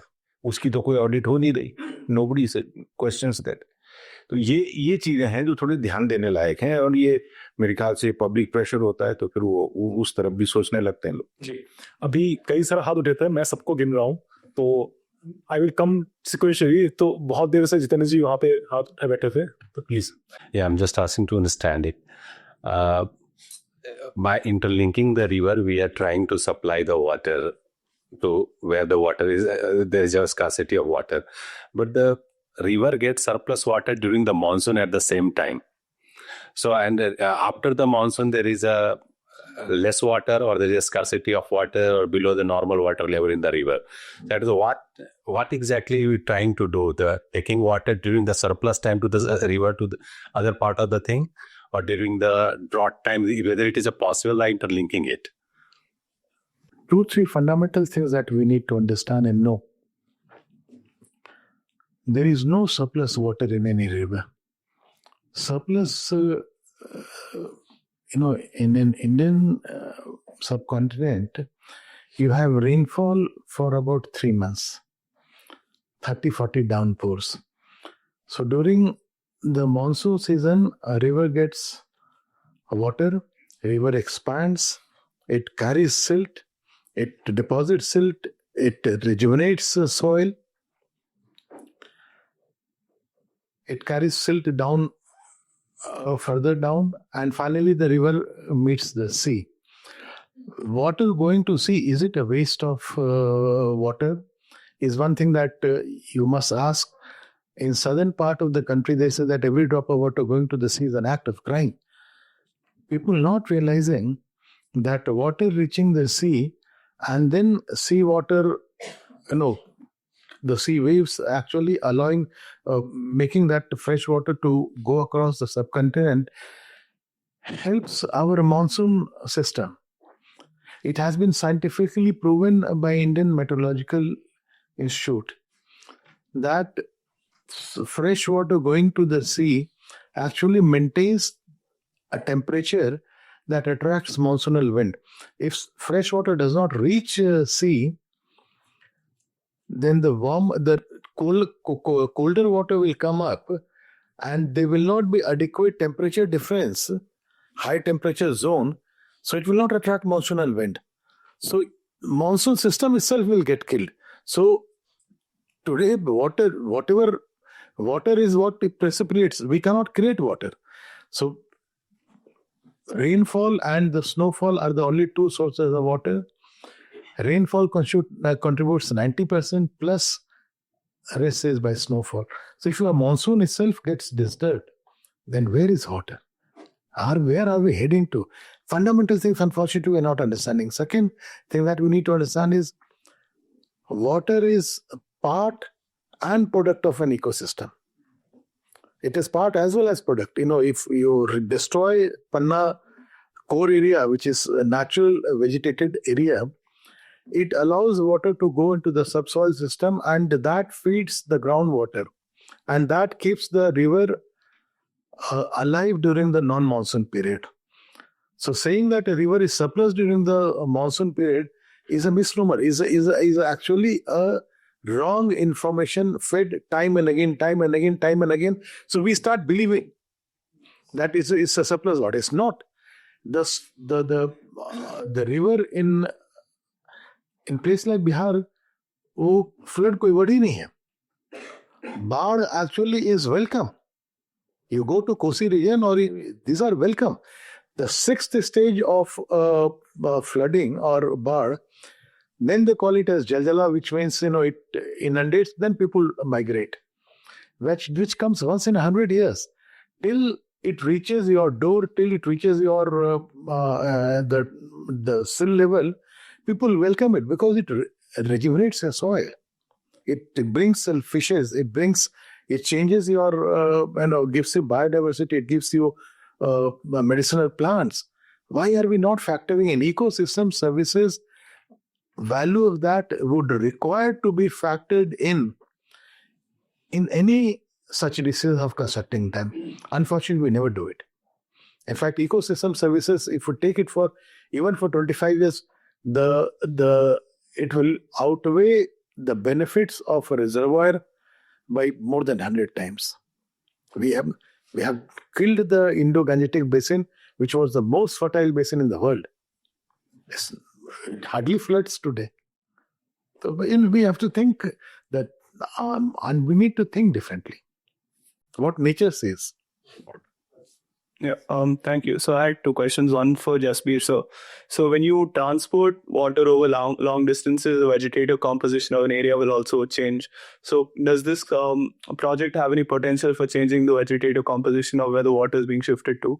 And then secondly, when you build dams and barrages, you obviously affect the flood cycle. This is not just for this project, but this also, like when you release water in Rajamahal site, exacerbates bank erosion, say. So do these river linking projects, have they, factor that possibility in, exacerbating river bank erosion and also affecting, the flow of silt? So does that come into the picture? अब उसको technical उसमें अगर जाएं, हमें if you talk about the legalities also, Section 29 of the Wildlife Protection Act actually prohibits, whether it is upstream or downstream, you cannot divert water. And the Act says. But again, I will say the same thing. Advising the government from all corners, if they have taken the call, then you cannot do anything. It's a democratic system. Democratically elected government has taken a call. But coming back to your this thing, whether the ecosystem will change or species diversity will change, that is for sure. One of the studies done by the IIT Mumbai, they say that there would be some 12% of rainfall deficit in the month of September in Panna area alone. So, and then water quality also, when you transport from one place to another place, maybe say 200 odd kilometers, then water quality is also compromised.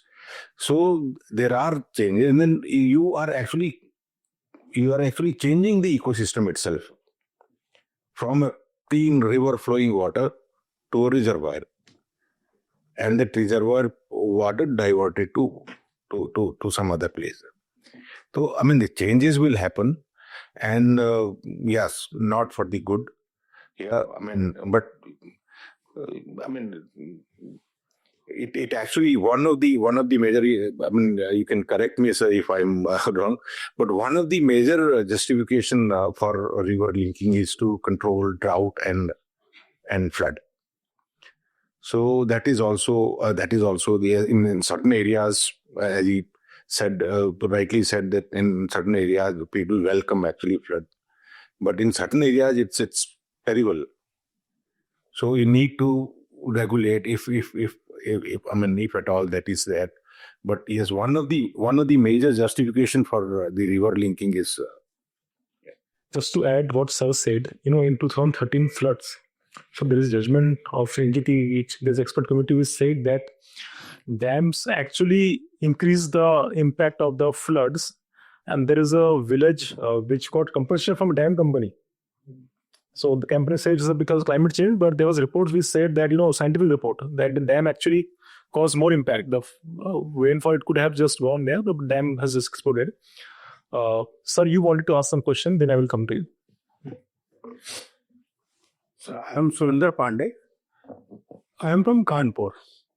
So I am from the nearby area from Bundelkhand. I know, जिसको आप लोग कहना नहीं चाहते सब लोग जानते हैं, बुंदेलियों के बीच में कहावत है कि अगर बात पानी पे आएगी तो हमारी आँख का पानी मर जाएगा. ये इस टाइप के प्रोजेक्ट जिस दिन उनको पता चल गया कि केन बेतवा को जा रही है, बेतवा केन पे नहीं आ रही है, इस प्रोजेक्ट को वो लोग लोकली ही नहीं एक्सेप्ट करेंगे. दूसरा ये है कि हम पानी को ट्रांसपोर्ट अर्थ सरफेस पे कर रहे हैं, मृदा का अपना अपना विन्यास होता है. जब आप पानी को एक जगह से दूसरी जगह ले जाएंगे तो ये नेचर है. नेचर को जरा सा भी छेड़ने पे आपको पता नहीं कि नेचर कहाँ तक आपको तबाह करेगी. Nobody knows. Neither any study has been done, neither any learning has been taken. What we are doing, we are discussing all those things. We know we are doing all wrong. So what should? People protest. You rightly said. That's the only way. In a democratic country, people have to rise up to the occasion. What is good for me? Such projects, the consequences, the disastrous consequences will be faced by the fourth generation who is not yet born. So who will protest? Unfortunately, we are seeing, we are always killing the goose which lays golden eggs. आज मुझे benefit मिल रही है, लेकिन the fourth generation will suffer. तो शेखर साहब, हमारे देश में धरती को भी माँ माना गया है, नदियों को भी माँ माना गया है, और कहीं ऐसा तो नहीं कि हम जो है धरती और नदियों को दोनों माओं की प्लास्टिक सर्जरी करने की कोशिश कर रहे हो इंटरलिंकिंग के थ्रू. करने की कोशिश कहाँ कर रहे हैं, कर चुके हैं. आज जो हम आज महाकुंभ की जो बात कह रहे हैं, Mahakumbh was when Ganga, Yamuna and Saraswati तो खैर नहीं पता, but Ganga Yamuna were at their pristine state. आज जिस कुंभ में आप नहा रहे हो, क्या पानी है? मैं as secretary water, ex secretary water resource, I know about it. Sir, आप उसको डिनाइल में रहोगे. एनजीटी ने कहा कि वो तो किस तरह की पानी, एनजीटी ने कहा कुछ एक्सपर्ट ही बताए होंगे. सीपीसीबी की रिपोर्ट गई होगी, फिकल कोलिफॉर्म कितना हो तो रिपोर्ट पे ही पता चला. अब देन somebody says कि नहीं, असेंबली में नहीं, पानी बहुत अच्छा है. अब डिनाइल में रहोगे तो कभी करेक्ट नहीं करोगे. Sir, nobody was thinking about that. 4 दिन पहले मैंने ही सोशल मीडिया पे और मिश्रा जी को भी टैग किया था मैंने सीपीसीबी से कि सर मुझे ये बताइए कि जो 40 करोड़ लोग जो है वो एक जगह आपने इकट्ठे किए, where they gone for toilet. अच्छा सर, ये थोड़ा सा और बाकी लोग वेट कर रहे हैं. तो आर्यमान जी, आप अब 2 क्वेश्चन का टाइम है, तो आर्यमान उसके बाद आप हृदय जी पूछ लेंगे. तो आर्यमान जी अपना क्वेश्चन बहुत से वेट कर रहे हैं. हाँ, thank you.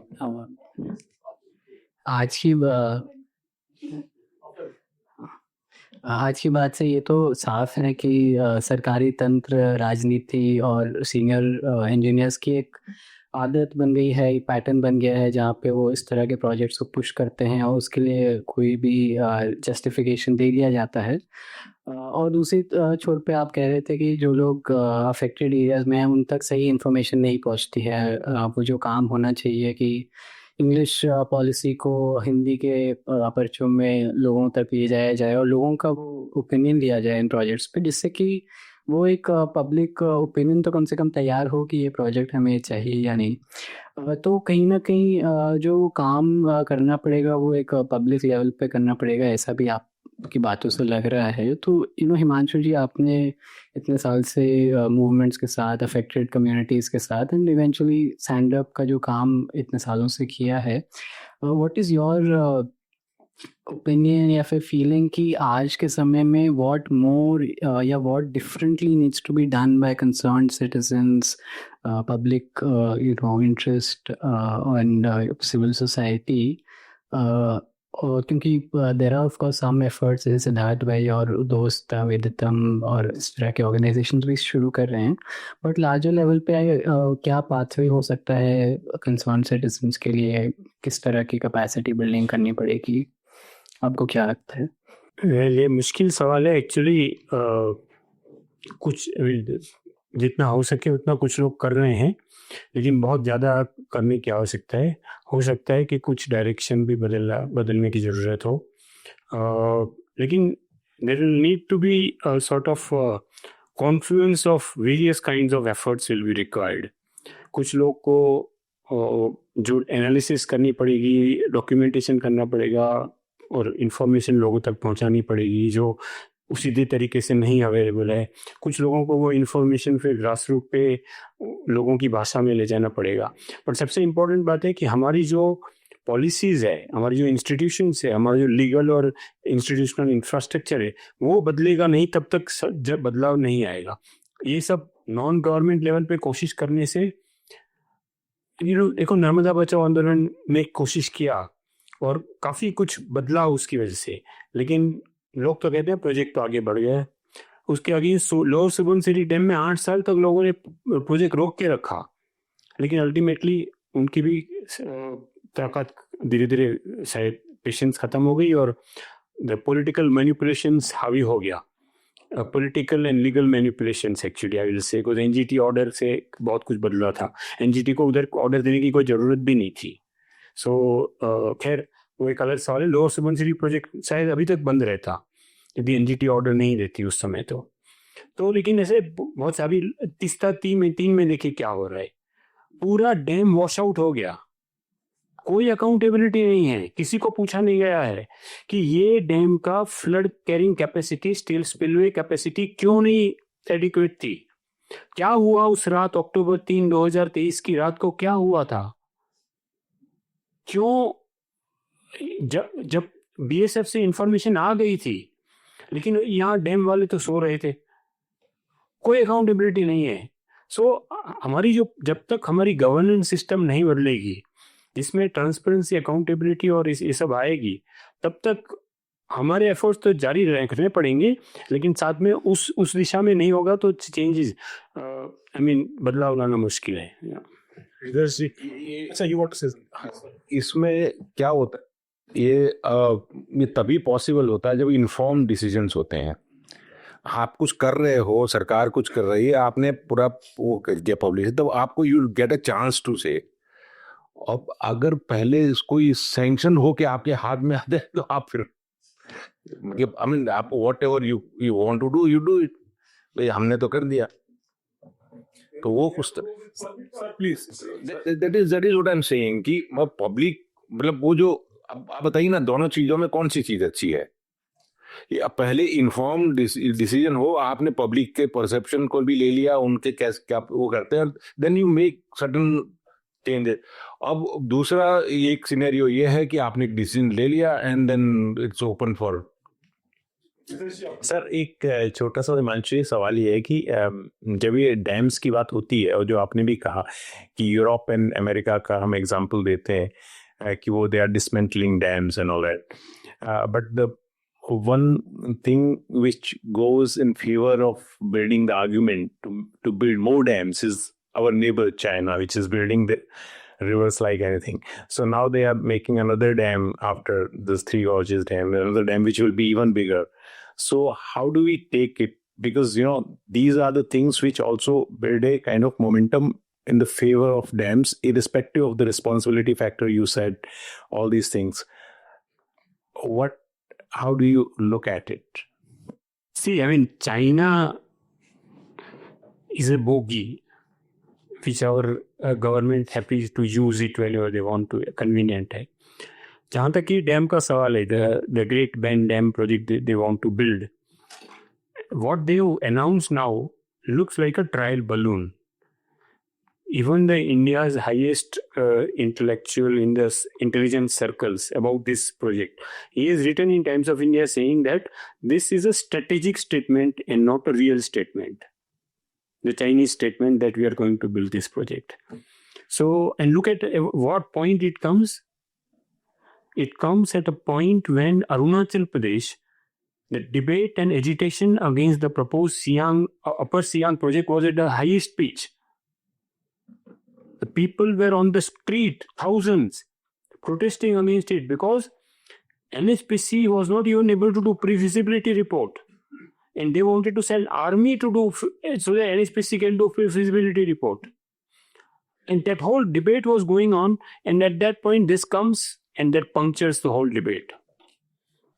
So, we need to understand political. So China decision, and if you look at the facts and situation on ground. See, first of all, China can't build dam privately. Secretly. In this case of satellite imagery, everybody can get to know यदि इतना बड़ा कोई dam बना रहे हैं तो कोई secret नहीं बात है, कुछ नहीं हो रहा है वहाँ ग्राउंड पे. वो डैम कहाँ बनना है वो भी तय नहीं है, क्या उसका डायमेंशन है वो भी तय नहीं है, और ये हर कुछ साल बाद ट्रायल बैलून आ जाता है अखबार में. Every few years it keeps coming repeated, but the dam नहीं हो रहा है वहां पर कुछ.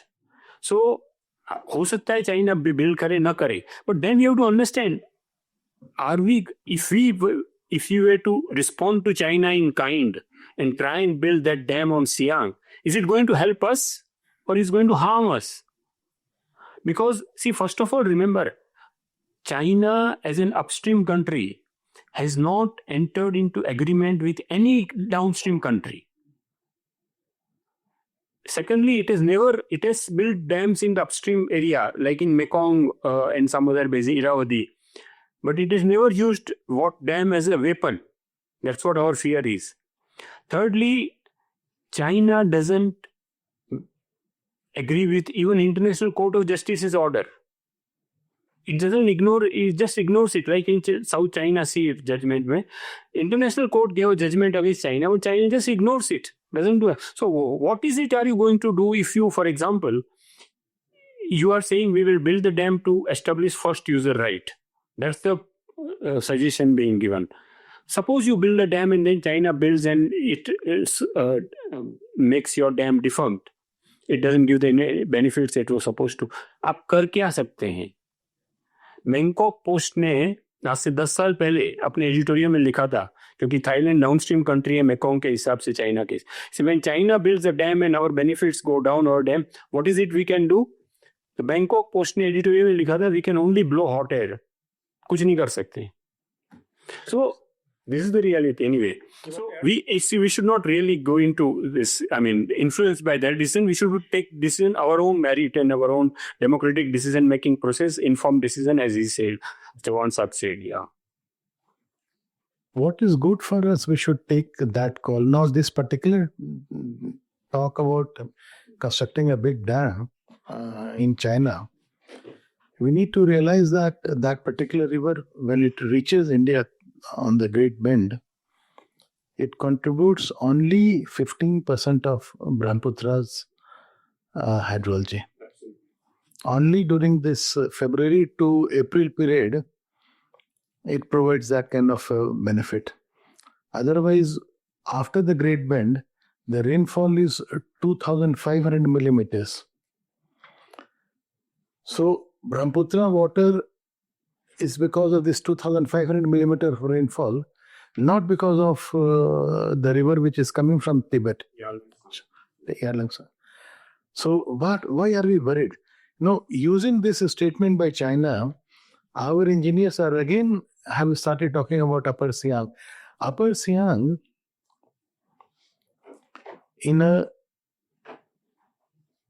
of that size, of such a huge dam, which is going to hold 2 times of Bhakra-Nangal reservoir quantity of water in an area which is highly earthquake prone. Earthquake of 8 and above is not ruled out. It's just not. Indian plate and Chinese plate are still hitting against each other. It's not ruled out. We had recently seen in Sikkim. Once you construct that dam, and then this is we'll have 10,000 megawatts of water, 10,000 megawatt of power, that is available only for 1 hour, 1 or 2 hours. How does it benefit us? Every day you release that much of water, every day the river will expand and contract. It will kill the entire Brahmaputra system. Brahmaputra, because of such dams, Brahmaputra river, from Arunachal to Assam, crow fly distance would be about 25-30 kilometers only. It's a very steep flow. Unless you have 80-90% of area under thick vegetation, siltation will be very fast. It reaches very fast to the plain level. If you fly over Brahmaputra, all over you will see islands because of high level of siltation in that area. And you construct such dams where so much of forest will be destroyed while in construction and during the construction. Later when the project is completed, how much of silt will travel to Brahmaputra? Brahmaputra will get choked. So it's not good for us. Let them construct. Can they use it as a weapon against us? When the river doesn't have water, how much they can store? How much they can store? And even if they use it as a water bomb, how much it will impact us? Let us see those things rather than make a reactive response. It's a reaction. It's not a response. Thank you, sir. Actually, we are already rushing time. Last question from, you want to ask a question? Yes. Then we. Thank you so much. My question, my name is Avli. I want to ask, what is the implication of this project, the Ken-Betwa river linking project, which is a sort of a national project, as we understand, on the 30 odd other links which are there. Bihar government, I remember 2 years ago, they wanted the same status for the Kosi Mechi project and the other projects in Bihar to gain the same status. So just your thoughts on that line. And these are all, most of such announcements are for public consumption. Bihar mein, if Bihar constructs such interlinking, Bihar is all full alluvium soil. You construct such a dam, people will not allow. You can't acquire land over there. Second, if at all they construct, the groundwater table will rise to a level where water logging will take place. That is what has happened in Kosi. So it will be more destructive to Bihar than benefit to Bihar. Where is parched area in Bihar? So these are political statements. I make such a statement, I'll get vote. Let us not. These projects are non-doable. As not doable. In fact, one chief secretary of Bengal told me when I was secretary, because somebody else was pushing this interlinking, he said that your subordinate, is he a mad fellow? How will water from Sankosi reach Hogli and Hogli to Mahanadi? So are we talking? It's a utopian idea altogether. So I don't see if I want to do it just because I have to spend public money, then it's a different issue. That's why activism has to grow in this country. Unfortunately, data on water, data on ecosystem services, data on the benefits of ecosystem and information about the harmful effect of ecosystem destruction would require to come in the public domain. Only then, you build up a momentum. Thank you. Sorry, I cannot take any more questions because already over time. But any last concluding remark, if you want to end, then you all can please. Himanshu sir, you want to? Well, I think it's a very unfortunate thing what's happening. If you look at all the facts, the Ken-Betwa project should not go ahead. It's not going to help Bundelkhand. It's not going to help Banda. It's not going to, but in spite of that, it is going forward. In spite of all the facts, all the manipulations that has happened in the process and so on. And unfortunately, there is not so much public debate that needs to be, all these facts needs to come out in public debate. So it's very unfortunate. And that shows that there is so much more work we need to do. We need to continue, as Shekhar ji, continue to push this issue and also try and push change in the decision-making, institutional makeup and legal makeup framework and so on. Yeah. And particularly on the issue of rivers. India is a country where more than any other place in the world, rivers are revered in the festivals, in the prayers, in the rituals, in everything. And still the state of the rivers in India is one of the worst in the world. So we need to see what is it that we need to do to improve the state of our rivers. There is no institution in India today who works for the cause of the rivers in India, in the government. There's no institution. There's no department. There's nobody working. So we don't even know what is the state of our rivers because there is no department which is producing any report of the health of the rivers. So we need to there's so much more work we need to work towards, and hopefully we can continue to do and bring changes. Yeah. Thank you. I'll take a minute. He had mentioned one thing which I thought that I should have responded later about bringing a new institutional architecture in water sector, which is currently dominated by the Central Water Commission. Yes, during my time, we had constituted a committee called Meisha Committee and wanted an institutional architecture where ground and surface water, unfortunately, they have divided into two, is actually one. So it should both come under one umbrella, and it should have members not only from structural civil engineer and from the groundwater geologist experts, but also sociologists, environmentalists, riverologists, all as a member, so that a decision taken is far more comprehensive. That was the starting point. He rightly said that that was not to the desired level, but my idea was that can I take first step ahead, forward in that direction, so that then once you take first step and that succeeds, then automatically things move. So that was idea. Unfortunately, till date, that paper is gathering dust. National Water Commission, which we had envisaged, unfortunately still not been decided. CWC is so unfortunately powerful. Thanks to, you become powerful not because of your voting rights, but because of the bag that you carry, money bag that you carry. So, yeah, unfortunately, that's why I will always consider that activism has to grow. People may call activists as bad people. No, they have devoted their life for the right cause. They understand the problem. Thank you, sir.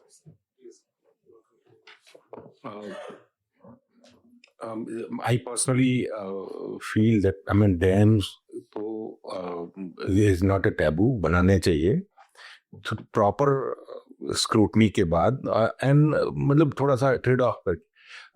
जैसे साहब ने बोला कि ecosystem services को हमारे यहाँ system ही नहीं है उसका अभी उसको थोड़ा सा प्रोमिनेंस में ला करके then maybe trade off और कई ऑप्शंस के बाद जो प्रॉपर स्क्रूटनी के बाद और डैम बनाना इसलिए भी ज़रूरी है कि जैसे मैं मध्य प्रदेश से आता हूँ, तो मध्य प्रदेश में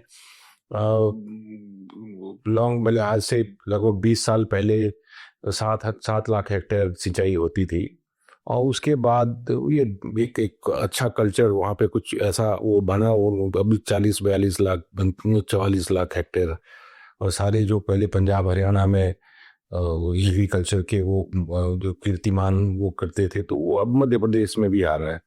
तो इन अ वे उसका असर जो है लोगों पे भी पड़ता है, जो वहाँ की पॉपुलेशन है उस पर भी पड़ता है.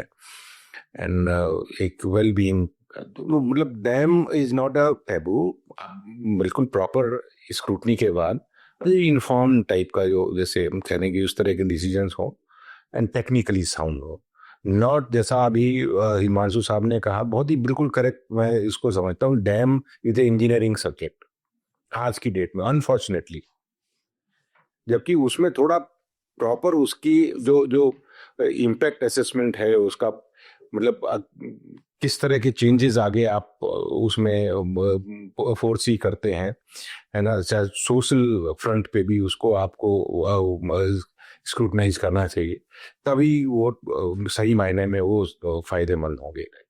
Thank you. सर मैं ज़्यादा समय नहीं लूँगा, लेकिन आप लोगों का बहुत ही धन्यवाद, और आप लोगों ने बहुत ही अच्छे से समझाते हुए और पेशेंटली सारी बातों को कहा। और पहली बार ऐसा हुआ है कि हमने 2 घंटे से 2 घंटा अभी हमने पूरा कर किया है। यूजुअली हम लोग 1 घंटा 40 मिनट ऐसा चलता है। और ऑडियंस भी, मतलब द काइंड ऑफ एंगेजमेंट जो ऑडियंस दिखता है वो अपने आप में, मतलब मुझे लगता है कि यही चेंज है। आई थिंक जो बात कर रहे हैं हम लोग इस चीज़ों को एटलीस्ट बात तो कर रहे हैं, उस पर आते हम लोग क्वेश्चन भी कर रहे हैं, और इस तरह के चीज़ें होने चाहिए। और मैं इसके साथ ही धन्यवाद देना चाहूँगा हमारे जो supporter sir limited foundation, Sandeep Singal ji, and आप सभी का, आप लोग आए हैं यहाँ पे। ये जो पूरा डिस्कशन है हम रिकॉर्ड भी करते हैं, और इसको कोशिश करते हैं कि हम लोग इसको 2-3 हफ्ते के अंदर ऑनलाइन कर दें, मैक्सिमम 1 मंथ के अंदर इंटायर डिस्कशन भी ऑनलाइन, और उसको शेयर करेंगे। आप शेयर जरूर करिएगा, और आपने के धन्यवाद। और मैं अपने कलीग शैली से रिक्वेस्ट करूंगा कि एक स्मॉल मोमेंटो है, हमारा एक विधि 10 है, सो ती ऑल्सो हमारे गेस्ट को।